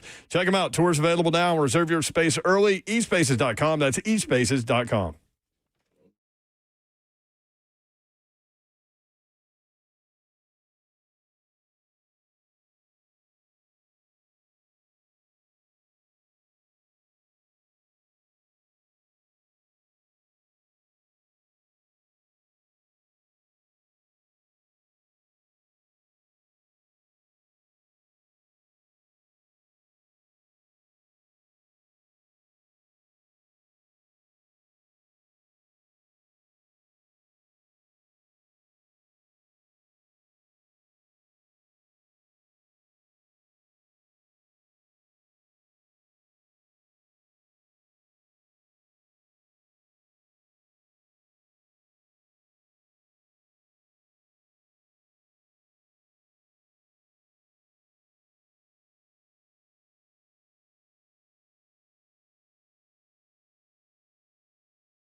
3HL 104.5 The Zone. Brent Doherty, Ron Slay with you. Babsy is headed to the airport. So if you're at the airport, anywhere near the airport, get out of her way. You may want to move.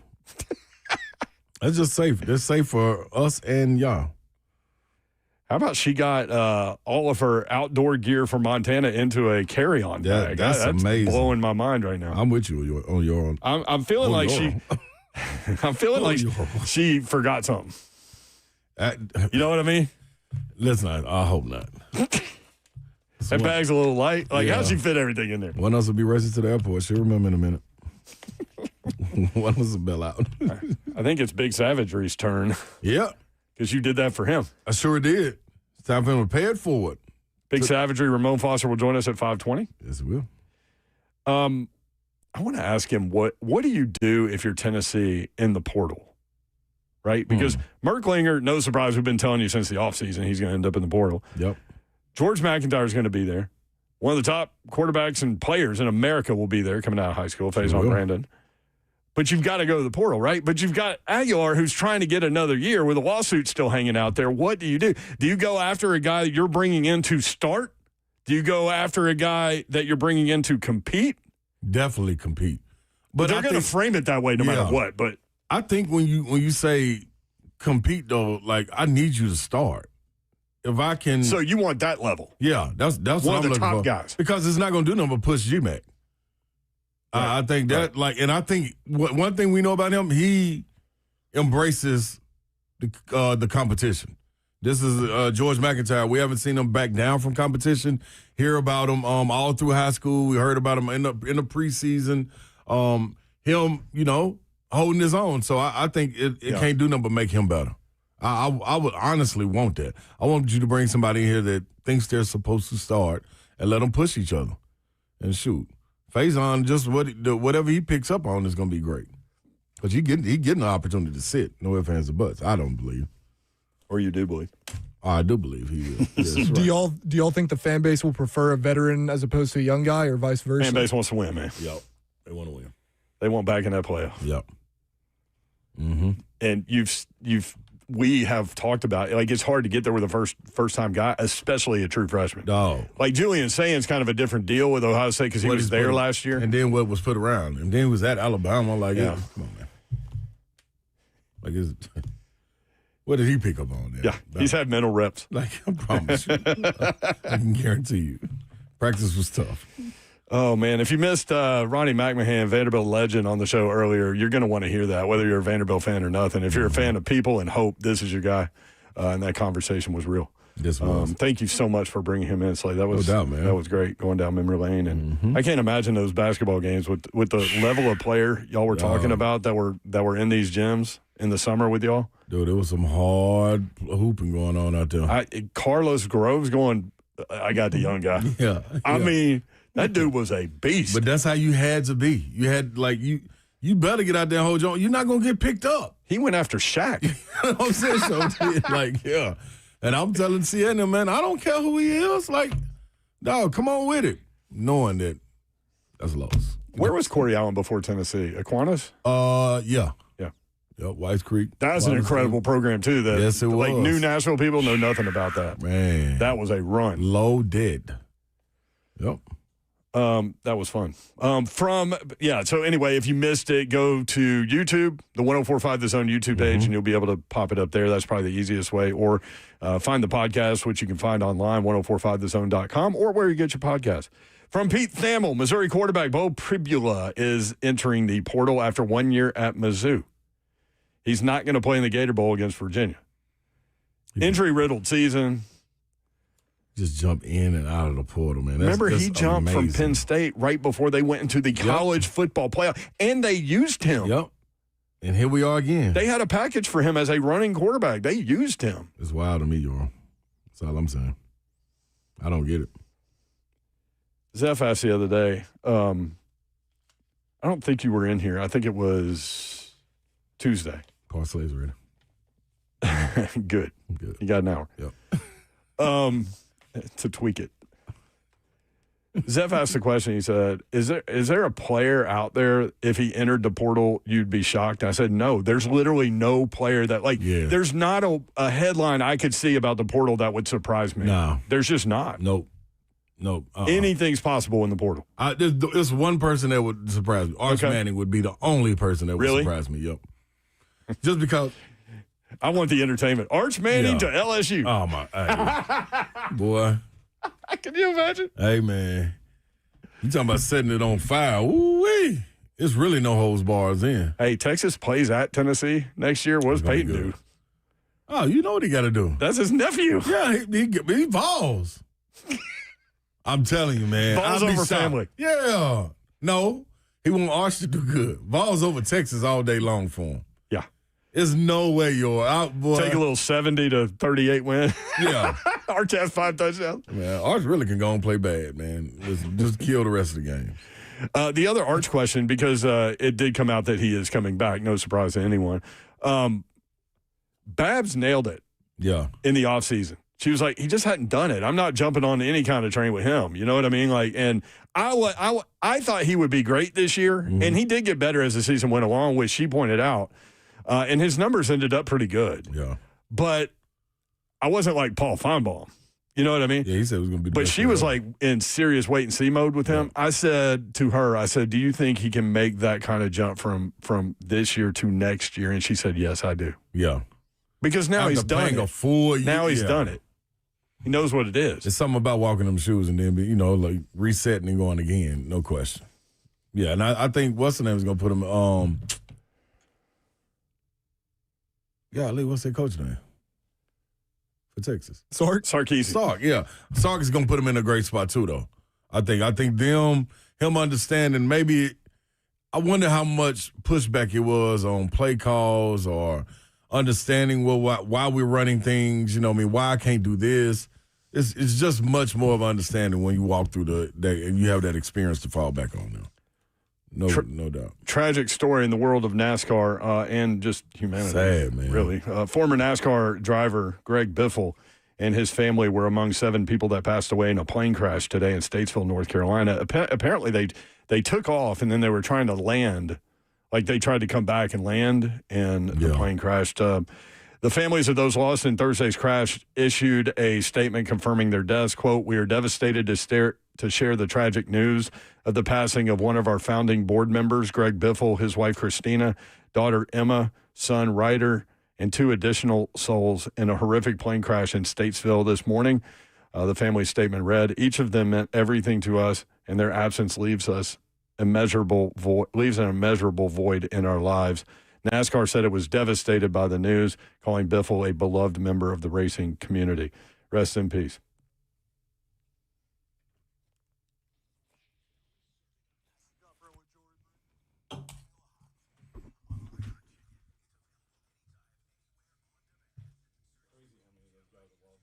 Oh, yeah.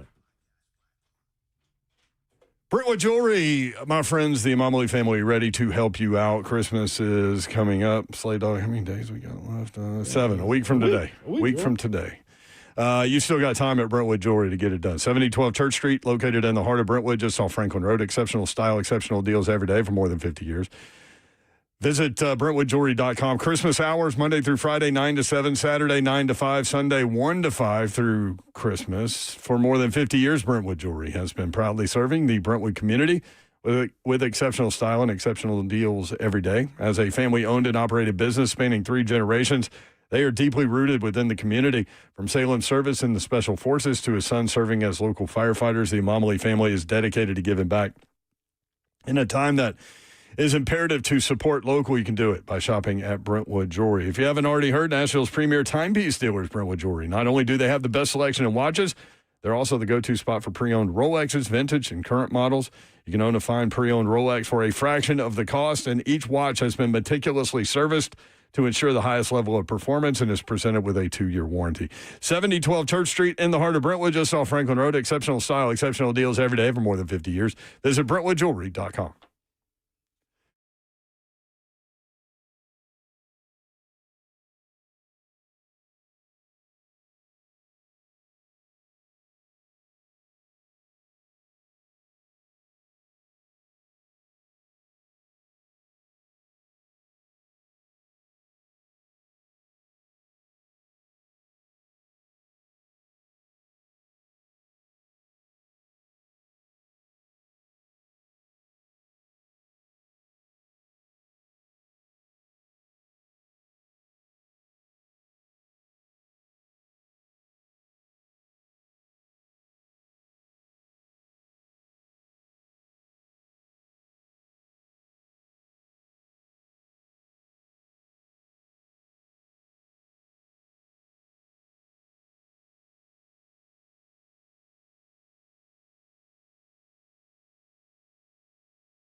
Good evening from the Circus Sports at the Mint Kentucky Downs studio. I'm Ross Johnston. Week 16 in the NFL kicks off tonight with a big NFC West matchup between the Rams and Seahawks. Both teams come into this game 11-3 and are playing for the division lead. Rams head coach Sean McVay said yesterday that receiver Devontae Adams is looking doubtful to play tonight after re-injuring his hamstring last week versus Detroit. You can listen to that game right here on The Zone with Westwood One's coverage beginning at 7 p.m. In NFL news, the Indianapolis Colts have opened the 21-day practice window for quarterback Anthony Richardson, who suffered an orbital fracture in warm-ups prior to their Week 6 game while doing an elastic band workout and has been on injured reserve since. The Colts currently sit at 8-6, one game outside of the AFC wild card. The Chicago Bears have ruled out two receivers for Sunday Night Football against the Packers, Rome Odunze and Luther Burden. And lastly, former Tennessee quarterback Hendon Hooker has signed today with the New York Jets practice squad. For all your foundation repair and waterproofing needs, visit USSTN.com. Breaking news at once on your home for the Titans and Vols. This is 104.5 The Zone.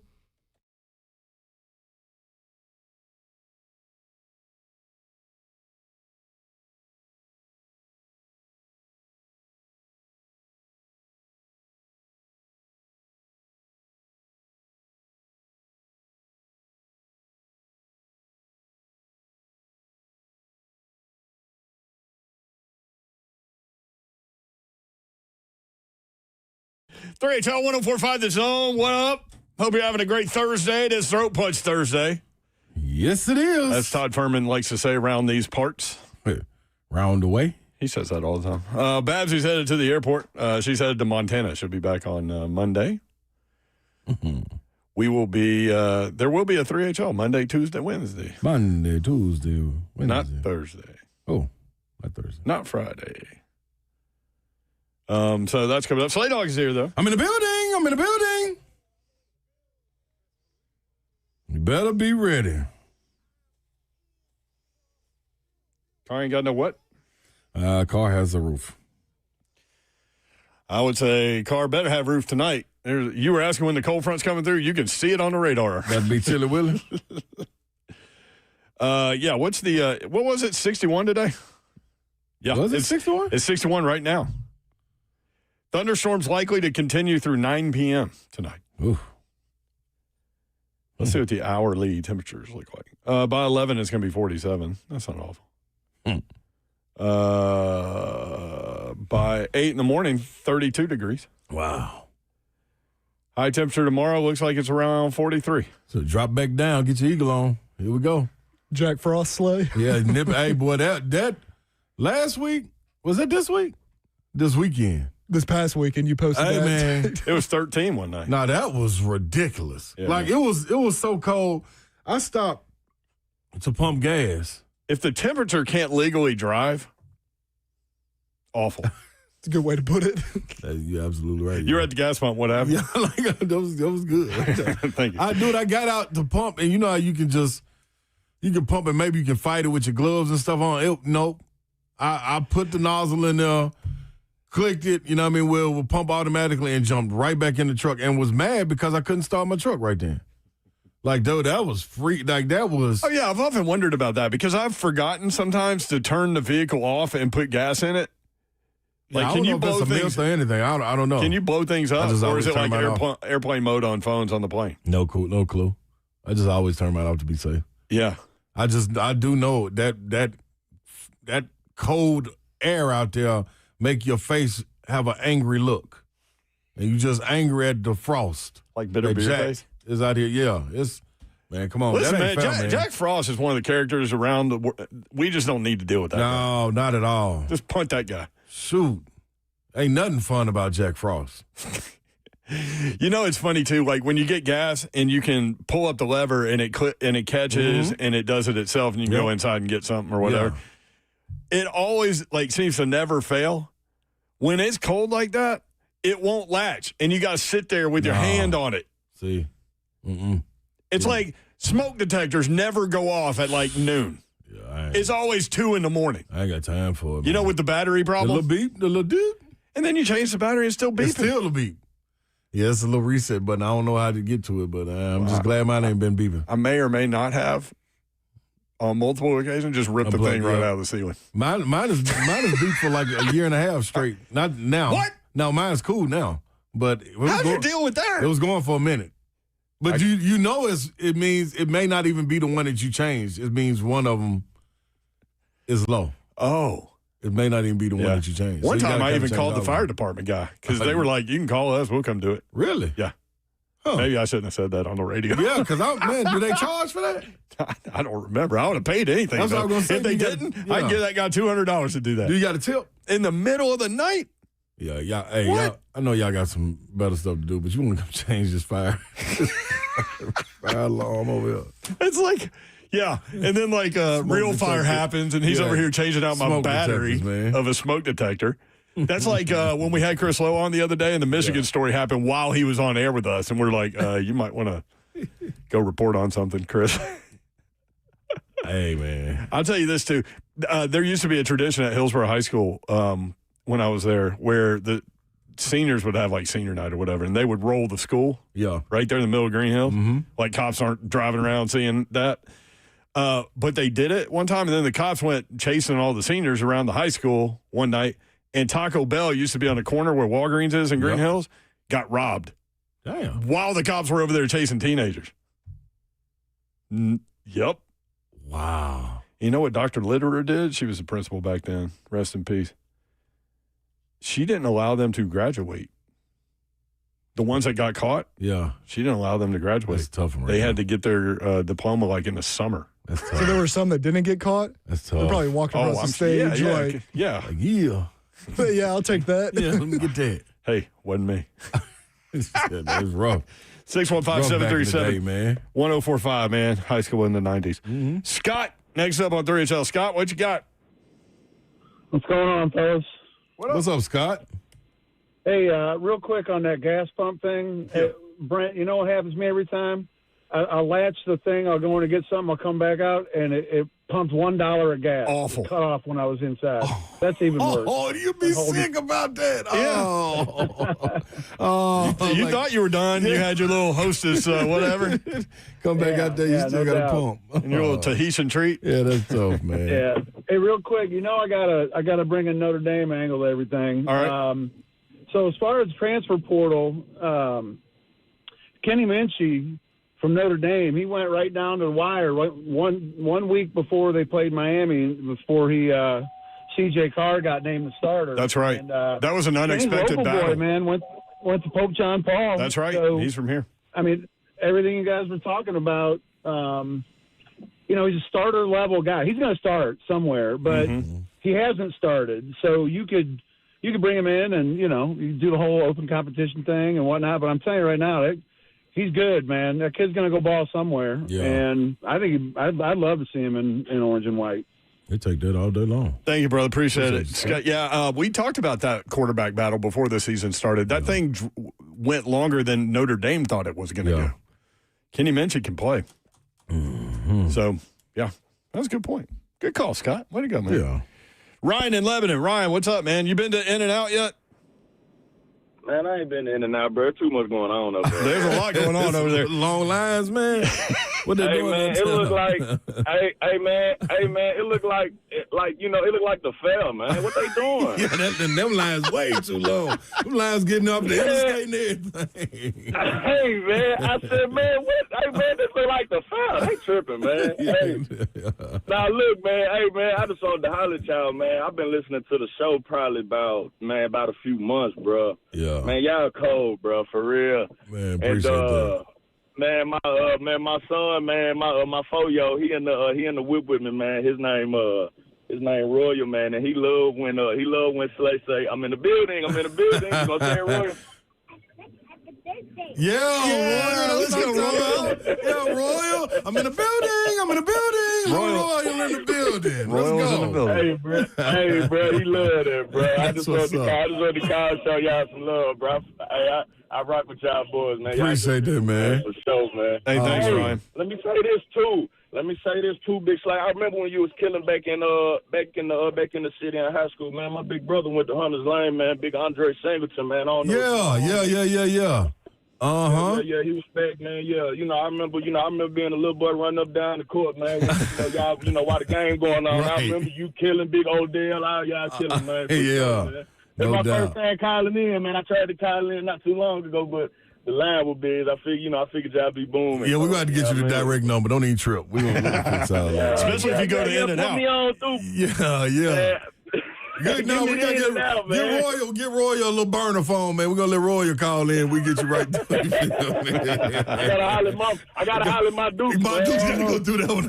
Yeah. I gotta holler at Mom about that one, man. Like, come on, man. All love, man. All right, much love, man. That's Appreciate what's up. y'all, man. Hey, thanks, Ryan. What are you trying to do to Ryan, man? Hey, man, I'm trying to get Royal access out He's here, going to man. go to his lady and go, hey, Royal needs a burner phone. Yeah, for Christmas. What the hell you mean he needs a burner phone? It's just to call the radio. That's all. He ain't gonna call nobody else. So Royal, you got to get a phone back to Pops after that, dog. Oh, that's what the lady wants. Yeah, like, come Pops on, man. to have the burner phone. But Pop's gonna get back to my Dukes and everything will be cool. You know what I mean? Just for Roy when he get out of school or something, we straight. Oh man, that was funny. It's like the fair over there. He said, Dude, I believe that the social media post that I saw, it was lines going in like zigzags, and that was too much. The burgers are phenomenal, y'all. In and Out is great. I mean, but come on. It is great. Like, let's hurry up and get used to it, man. That's right. Like, Well, we got man. 3 now. We got Antioch was the first one. Yep. Then Is it one in Lebanon and Murfreesboro. Lebanon and Murfreesboro. Yep. Dang, man. Somebody told me, who was it? Told me there's a Whataburger going in next to Chuck E. Cheese in Cool Springs. Really? Over there by Chick-fil-A. That would be something. Yeah, I ain't never been no big Whataburger fan, though. I've never even had one. Yeah, Overrated. I had it one. You know what Ain't wrong. Whataburger reminds me of? Mickey Ryan. Sonic. Yeah, I always think of Mickey with that. It reminds me, the Whataburger burger reminds me of a Sonic burger. Okay.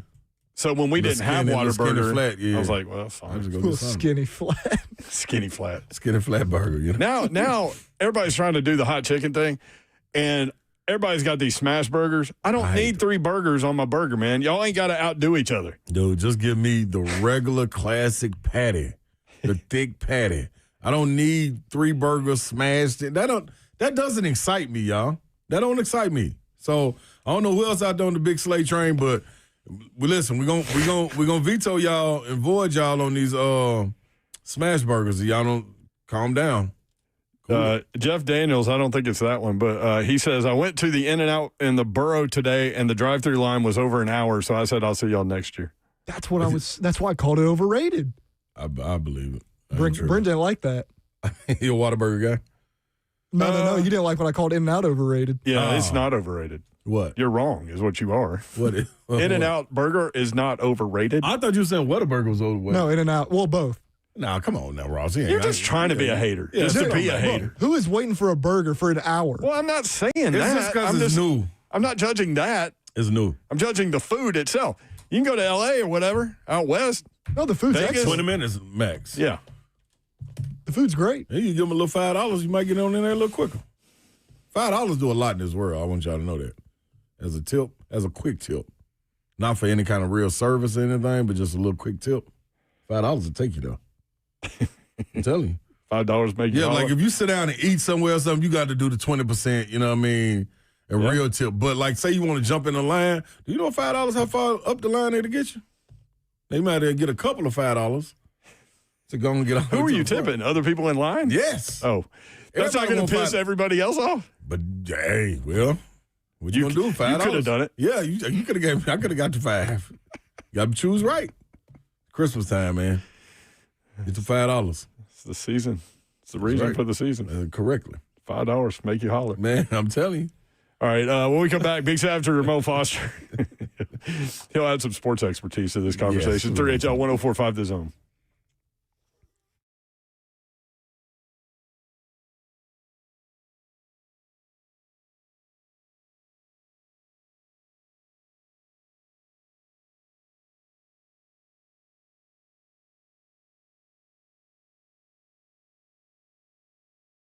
United Structural Systems, a foundation repair and waterproofing company that has served the Middle Tennessee area since 1994. About to have a bunch of rain. You might have waterproofing issues. Some of the symptoms, standing water in your crawl space, musty odors, with wood rot and floor joists with wood rot, cracks in your basement flooring, hardwood floors cupping, your house may be trying to tell you something. Putting off a moisture issue in your home is bad for your health. Could lead to more expensive repairs down the road.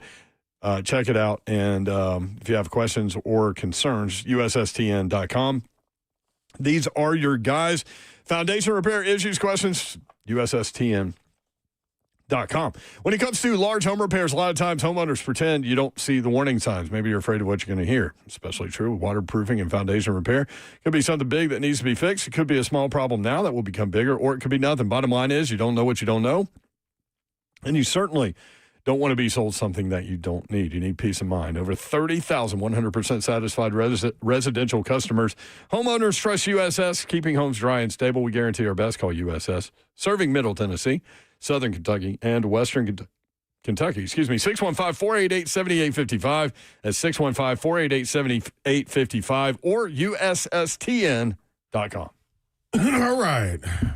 Yes. Wow. That's wild, y'all. Excuse me. You came in. It's like the bull entering the rodeo right there.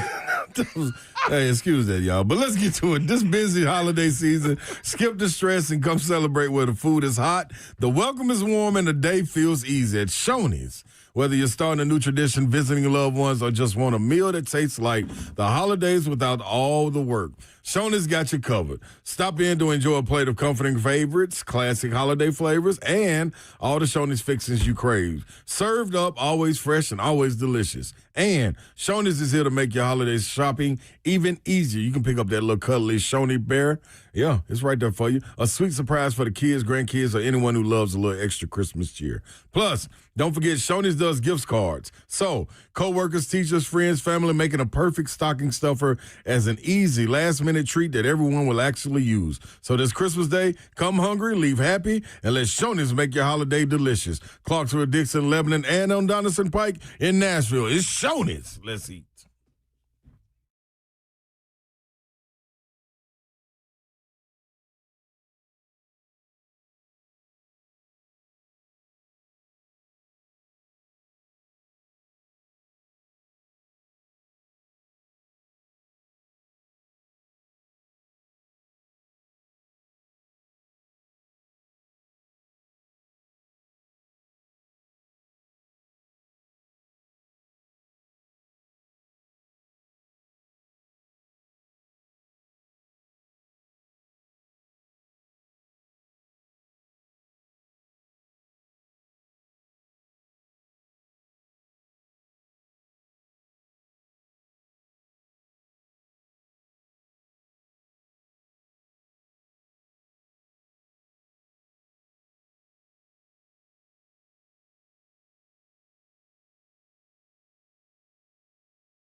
3HL 104.5, The Zone. Brent Doherty, Ross Slay with you. Babsy is headed to Bozeman. Babsy and Bozeman. You look perplexed. Yeah, because she said it's not going to be that cold. It's just going to be 34. I mean, she gripes about it being cold in here. I didn't get that one, Babs. Cosell said that shirts and shorts weather. Big Savagery, did you catch that? I didn't get that. Ramon Foster joins us. I do. I get where Babs coming from, man. Y'all just not on the same level as her. Y'all got to think. Like, regular season for college is over right now. So, like, y'all have navigated to indoors activities. That's like, right. Babs she's still in the trenches. And Babs, you know how it is in the moments, man. You tell yourself, whatever you have to survive. She's still in go mode. So she's like 34. Yeah, man, I'll beat that. That's what she's saying. Yeah, but she knows what it is. You have to understand, she complains about it being cold in the studio every single day, and it's like 75 in here.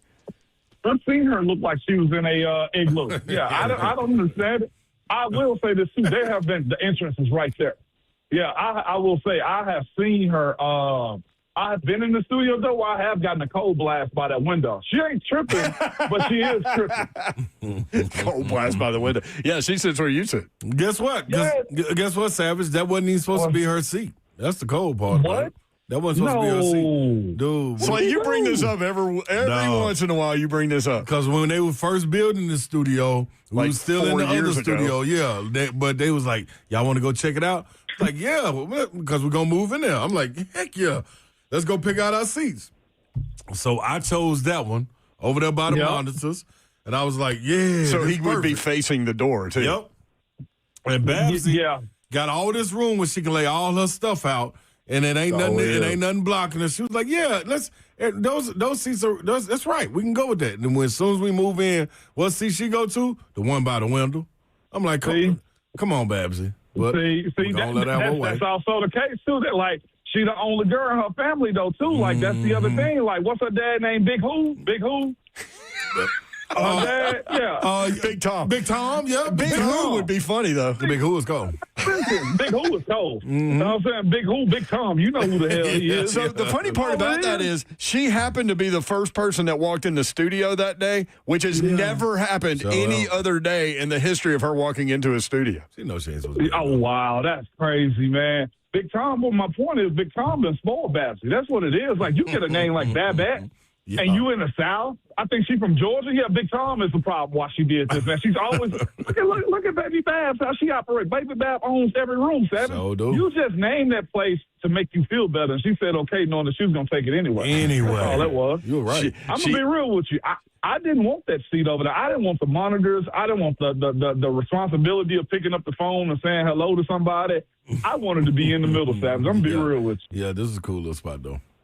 It is a cool little spot. Used to it now. Only thing I will say, too, because our bosses, you know, they listen to us. Want back is the live TV, man. Let me we look need at the it, TV. you know what I'm saying? This got to be the only sports show that's running out here without sports playing on the TV somewhere. I just need some reactionary stuff on the TV, man. That's all I'm with saying. You, I know they listening. Yep. I'm listening. We can petition like for that Joe Burrow right now. I'm doing like Joe Burrow. Joe Burrow's begging the Cincinnati Bengals for help in the public eye. So I'm at the podium right now, and I'm gonna say I don't know if I want to do it if I can't have my TV out there. That's all I'm saying. They gotta help me be healthy mentally. You know what I'm saying? By turning the TVs on. That's what Joe Burrow said. How many people y'all gonna get to sign a petition about a television? I mean, it's about 11. 11 people. Mm-hmm. I think we got it. Also, hey, Savage, there are snowflakes that somebody made out of paper in here. You have any clue as to who did that? Oh, yeah, that's Crystal with the eye did that. They was feeling very arts and crafts at 92. Did they? She brought them in there. Yeah, it was Crystal with the eye. So 92, okay. Man. All right. Y'all don't see them, man. They come in early in the morning, you know what I'm saying? Yeah. Yeah, we'll get that. Yeah, I met Sean the other day, actually. Yeah, Sean cool. Sean's so cool. Yeah, he's Sean good, cool, man. Mm-hmm. James, we're supposed to have our Friday link up with Crystal with the eye under the tree. So was Savage. Yep. Oh well. She's gonna be hotter though. Oh well. We'll catch the next Friday. Ramon Foster at Ramon Foster on X, the Ramon Foster on Insta. How have the Titans, Ramon, been able to find success in the run game the last 2 weeks? Commitment. Pure commitment to a lot of things. One, Man, commitment to running the football, commitment to having success, and I think, too, commitment to being bullied. Who was it we had on? It was Coach Mack. Coach Mack we had on, man, and he was really, praising offensive line play. And he was just like, it's the one position that nobody understands how to judge. They don't know what's good. They don't know what's bad. No matter how many more people you put inside of it, it's its own unique position. And I'll start with them, the most commitment to being jerks, commitment to being physical. I think we've seen more of that the last 2 weeks, man. I know one of them was a losing effort. But, Savage, you were around us whenever we turned into young puffs until Coach Tomlin started calling us goons. Mm-hmm. We ain't out here committing crimes. And, in the real world, but on the football field, we were. Guys got fines. Guys got into fights. People understood that we were one of those top 5 lines, and it's all based upon, physicality. You look at the good teams, man, you're asking about, what changed for them. I personally think they just got tired of getting talked bad about. That Myles Garrett game, to me, in Cleveland was a pivot for them because I've said it time and time again, they thought the NFL, the sports world, we, as people who covered the Tennessee Titans, thought Myles Garrett was going to break the record against the Tennessee Titans.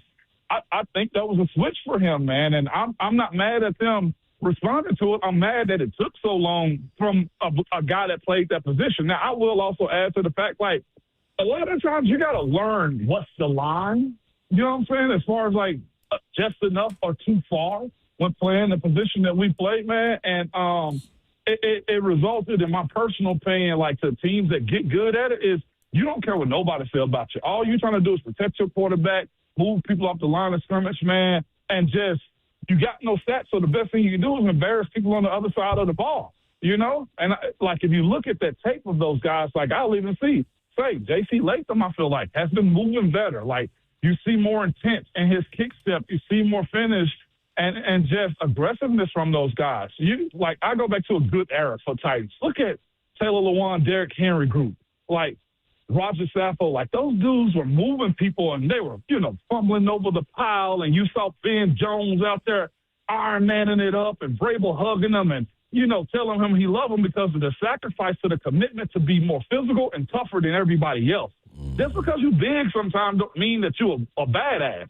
You might just be a big dude. You know what I'm saying? And I think a good bit of what they had going on, and I'm not testing the toughness of that group. I'm just saying on the differences, and I feel like watching the last 2 games is you see that angry side come out a little bit.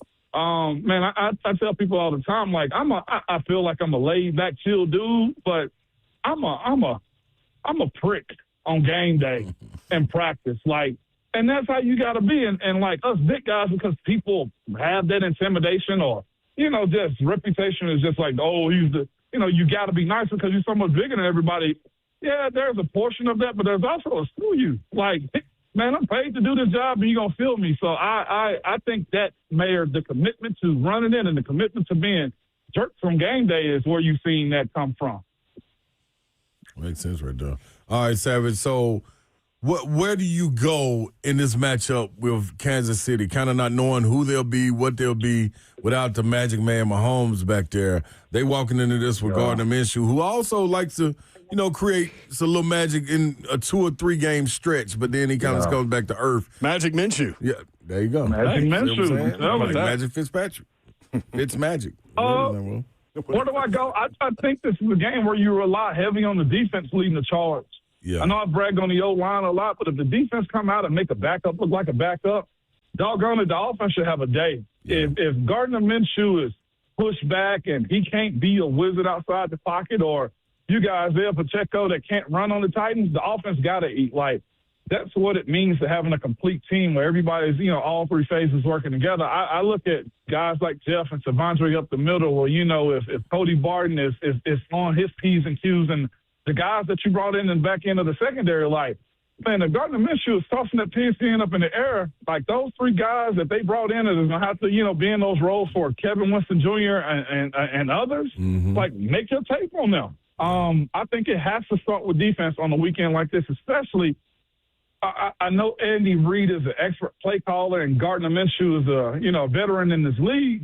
But, man, if I'm Denard Wilson, like Gardner Minshew, you're not about to put a profile tape together on me so that you can go get another one-year contract somewhere else. It's just not going to be the case. So that's why I put it on the defense in a game like this, especially, like I said, this is his first start all year long. Hell, he probably wasn't even thinking about playing because Patrick Mahomes has never been hurt like this. So I would make him look like I would make him look like a backup this weekend. I'm going to go ahead and throw this out there. Todd Furman said Tennessee Titans plus the 3 and money line. He thinks the Titans are going to beat the Chiefs. And then Joe Fortenbaugh on ESPN Bet, his bet of the week is the Titans plus the 3. I think you got to go that way.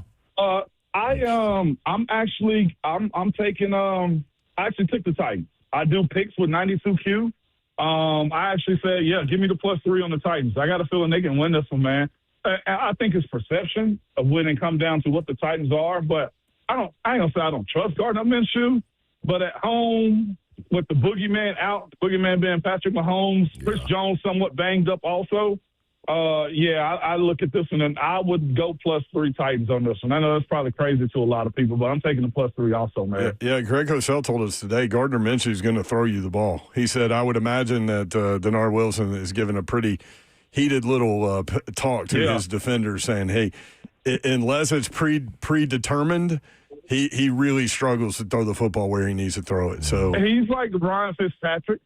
Fitzy, would go off and do his thing and solidify himself as a player in this league, and he's real good. I think that's Gardner. I think he's Ryan Fitzpatrick 2.0 to me, the way Gardner Minshew plays.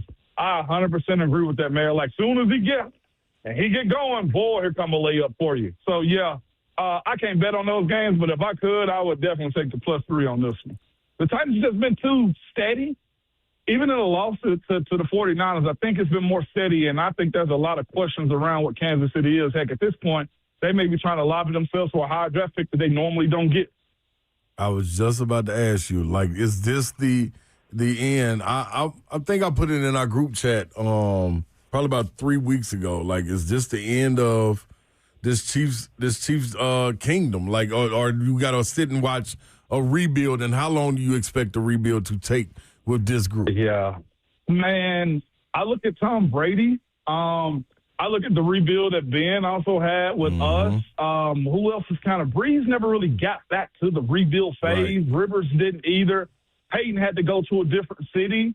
Like if Patrick Mahomes is going to be like Brady, and, he's been compared to being the baby goat towards him, I think Brady took about 4-ish, 5-ish years to get back to it. Like, I don't ever want to say this is the beginning of the end for them or, the beginning of a new start for them because they got Patrick. Patrick can always be good. But you look at the age of their players. Yeah. You look at the league figuring out a little bit what Patrick Mahomes is and what he's capable of. They hadn't been able to find the same weapons that they had with Cheetah and Kelsey and, all those other guys that they've had. The offensive line is intact, but finding skilled players that can, be the X players on game day is tough. And, the other issue that Kansas City has that New England never, ever, ever had to deal with. What's that?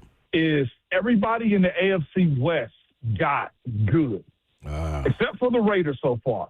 Nobody in the dynasties of the New England Patriots were competitive to them at all.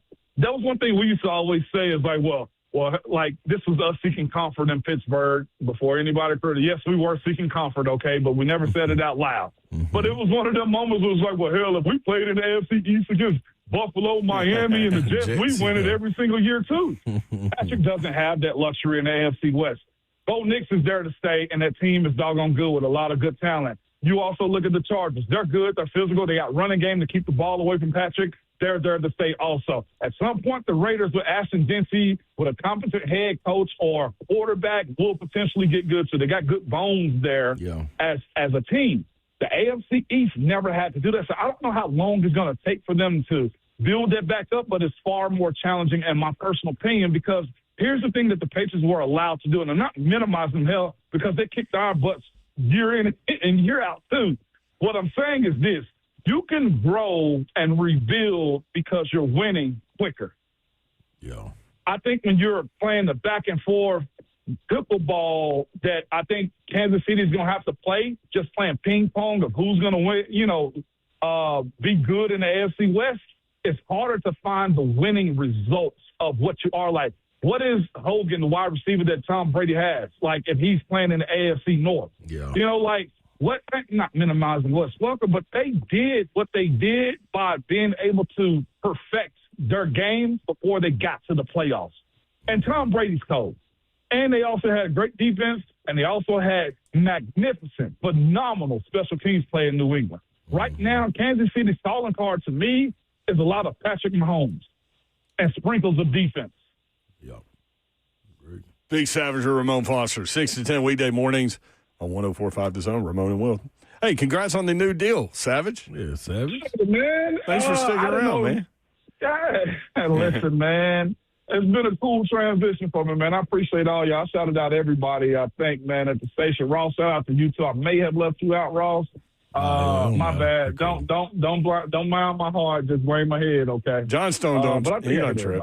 He doesn't trip. We all good, big fella. No, y'all are killing it in the morning, man. Glad to have you back, and we'll keep rocking and rolling, man. This radio station's a monster. No doubt. Thank you, bro. No doubt. And as your family and kids come home, get them Uber so that nobody's out crazy on the road, too. I always try to give y'all a little PSA, man, before I leave out and stuff, man. Love y'all. Love you, dog. Love you, dude. Ramon Foster. Let's go to X in Lebanon. X, what's up? Yeah, what's up, fellas? How y'all doing today? X, well, we done got you in trouble with, X. What's going on? Christmas time. That's the problem. It's Christmas time, and I ain't started shopping. But now, hey, X, go get you some In-N-Out Burger gift cards. Just give them to everybody. And that's one of the reasons I called in, because it is overrated, and I'm the one to call in to say it is overrated. Let me tell y'all something. I done been to Cali, where it's originated from and all that. It's good, but it's just like they built the Aubrey's right up the street where I live. And it's like, In-N-Out, I got off the interstate. I live 7 minutes from the interstate. It took me 23 minutes extra to get home. Then when I get to the light by In-N-Out, there's like 6 lines. You got police out. Like, come on, y'all. What are we doing? It just takes a little time for people to calm down, X, you know. No. See, that's the problem. It shouldn't be like that in the first place. It's overrated like this whole Vanderbilt and what's the guy going to Lane Kiffin. I'm tired of hearing about Vanderbilt. I'm tired of hearing about Lane Kiffin. It's overrated. But I'm out of trouble. I might call next week because I might get in trouble because I forgot what I'm supposed to buy for Christmas. But y'all have a great evening. See you, man. Preaching. Look at you. You like it, John Stone. You cut yourself off. All right, 3HL bingo card when we come back. Also, a parlay. We got a little Thursday night football tonight. Lotto messed us up last time, y'all. Yeah. That won't stop us this time. 3HL 104.5 The Zone.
In advance of Throw Punch Thursday, I do need to say I was going to bring up a couple of things with you I want to get your take on that have happened this week. We'll do it tomorrow. That sounds good. Should Cam Ward be involved in the coaching search? If so, at what level?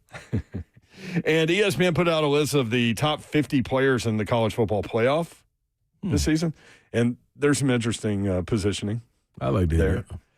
So a couple things that we didn't get to today that we will tomorrow. By the way, happy 82nd birthday to Rolling Stones guitarist Keith Richards, who looks like he's 178. Yes, he does. Is he living in Nashville?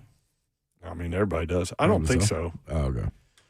Oh, my throat punch is going to... What you got, Slay? Samson Nakua. Now, he was arrested after allegedly stealing a Los Angeles Lakers rookie Adu Thiero. His SUV. Oh, his SUV. Yeah, him and two other guys. I thought you meant he stole Thiero. No, well, I mean, he stole somebody's property. You might as well steal them, too. So he stole him and two other guys, and he went joyriding, and then were found at the one hotel in West Hollywood after the vehicle was tracked to that hotel. The suspects had valeted the car and entered the hotel. Do people not know that everything can be tracked now? Hey, man, apparently not. But this isn't the first time. There are cameras everywhere in America. Yes.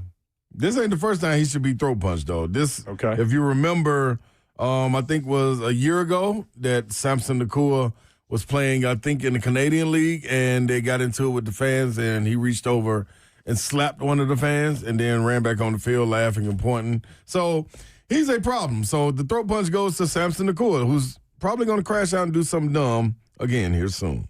What's up with everybody's brother? Dog, everybody get dumb in there, yo. Some wild ones out here. My throat punch is for cancer. The Nashville Predators announced the passing of Terry Crisp's wife, Sheila. Their statement reads, the Nashville Predators are deeply saddened by the passing of Sheila Crisp, wife of Terry Crisp. Sheila has been an integral part of the Nashville hockey community from the start. She'll be remembered for her fighting spirit as she bravely faced cancer, but more than that, her love for her community, her joy, and her impeccable sense of humor. Our thoughts and prayers are with Terry, their children, Tony, Jeff, and Kaylee, 10 grandchildren, and all of those who love her. R.I.P. Sheila Crisp. Thoughts and prayers with Terry Crisp and their family. So, R.I.P. to Sharita Upkins, too, man. So love Lewis Upkins. Great guy in the community, too. Live on for life right there. Boom. Also, happy birthday to Trey's brother, Brady. Trey in the chat said, can y'all tell Brady happy birthday? It was yesterday, so I hope he had a great day. There you go. 3HL bingo card. Shout out, Brady. I've got a knob. I've got a knob, too. Got to be Babsy. You and Babsy. Oh, well, there we go. That used to be a radio thing. Lock it in and rip the knob off. The knob. The ice cream ain't creaming. That's the one. Shout out. Excuse me. Shout out to the guy, to my people down there at Crystals, man, on Charlotte. That's all that was. That's Crystals on Charlotte, holding it down. She's going to get lucky today. Uh-oh. Ooh. That was she. Who said? She rubbed your hand and said you have soft hands. Yeah. You said, let me get on out of here. Yeah, let me get on up out of here. Say no time to But I said around. if she tries that like 100 times, she's bound to have some success on some level. Right? Yes, absolutely. Come on, Big Babs. Who did that? You. And you tried to move past it real fast. I did. Yeah. That's not even. Said, oh, Big Bad. Yeah. Because we were talking about baby Babs. Yeah, nobody wanted that. If the temperature can't legally drive, we've got problems. That was you. That was a good one. That was too. crafty. It looks like the fair, man. It does. That's nothing you want to be a part of unless you got to go to the fair. Them lines are ridiculous, man. Shout out to Royal, 4-year-old. Yeah. His pop said that, but anyway. That's the 3HL bingo card. Parsley, we've got a little intro for this. Zeph loves making intros. Yes, he does. He's the intro man. Ha, ha, ha, ha. Still here even when he's gone.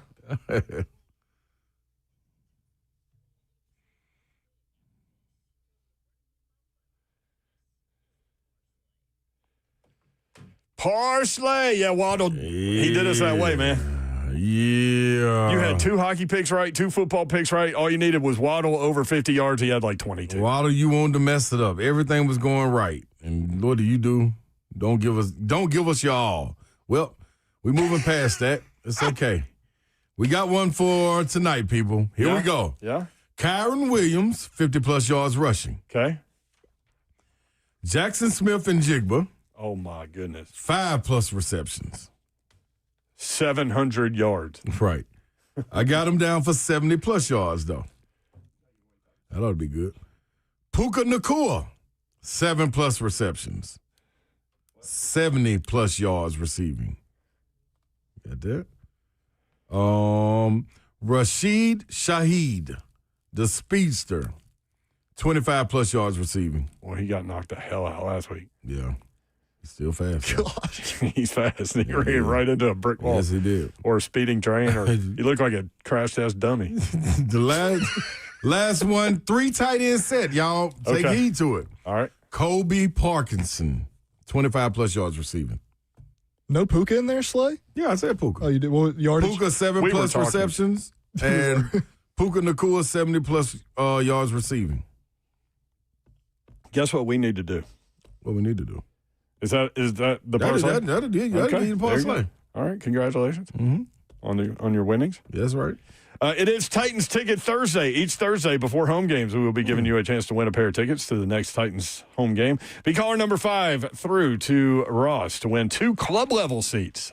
That wasn't on our list. To see the Titans host the Chiefs this Sunday at Nissan Stadium, 615-737-1045. You got a different list. There's a list made for Brent. I saw it when I was packing up. Yeah, but when Babs is not here, Slay does it. Yep. Come on now. See? This is the first time I've done the show with all 3 of y'all. Is that true? Yeah. Well, you're not doing it tomorrow with all 3 of us. I know. We might have a special guest in studio, though. Uh-huh. Tease. We haven't even told you. Did you say D's? Tease the Did you say D's? I said T's. I thought you said D's. I was like, okay, well. D's. Ross trying to end the show on the D's joke. Late bingo card submission. Like Babs yesterday. She had one at the end of the show, too. At Twin Peaks, which was funny. Ross, did you just do 5 hours? Yeah, and I got F words after this. Nate Washington going to be on with us, man. Oh, really? Big Nate. Big Nate's awesome, that's man. cool. That's what I'm talking about. I love that guy. Yeah. You always make fun of me for this, but we used to do a Titans player show, and Nate was nice enough to come. We were at, I forget where we were, Crossroads in Brentwood or something. And he came out there. You know what I did for an hour? This is your live Nate Washington. I mean, I went deep, deep, deep with Nate. I like it. Yeah. I respect it. You always make fun I of me. I love it, though. But you going though. Yeah, oh, yeah. Oh, yeah. For sure. Yes, indeed. All right, I guess we need to go. We appreciate you guys. What's on after us? Us. Okay. Right? Like a good time. Right? Yep. Yes, it is. Sound like a good time to me. More of us. Yeah. So that's what the world needs. We appreciate you guys hanging out with us, and we certainly appreciate you including us in your day and in your lives. We do not take that for granted, nor do we take that lightly. Have a great night, y'all. Good night. God bless. See ya. Wouldn't want to be you unless you were giving a shout out. Man, y'all go to the social media 3HL. Check out Ronnie Mack, man. All love to our guy, man.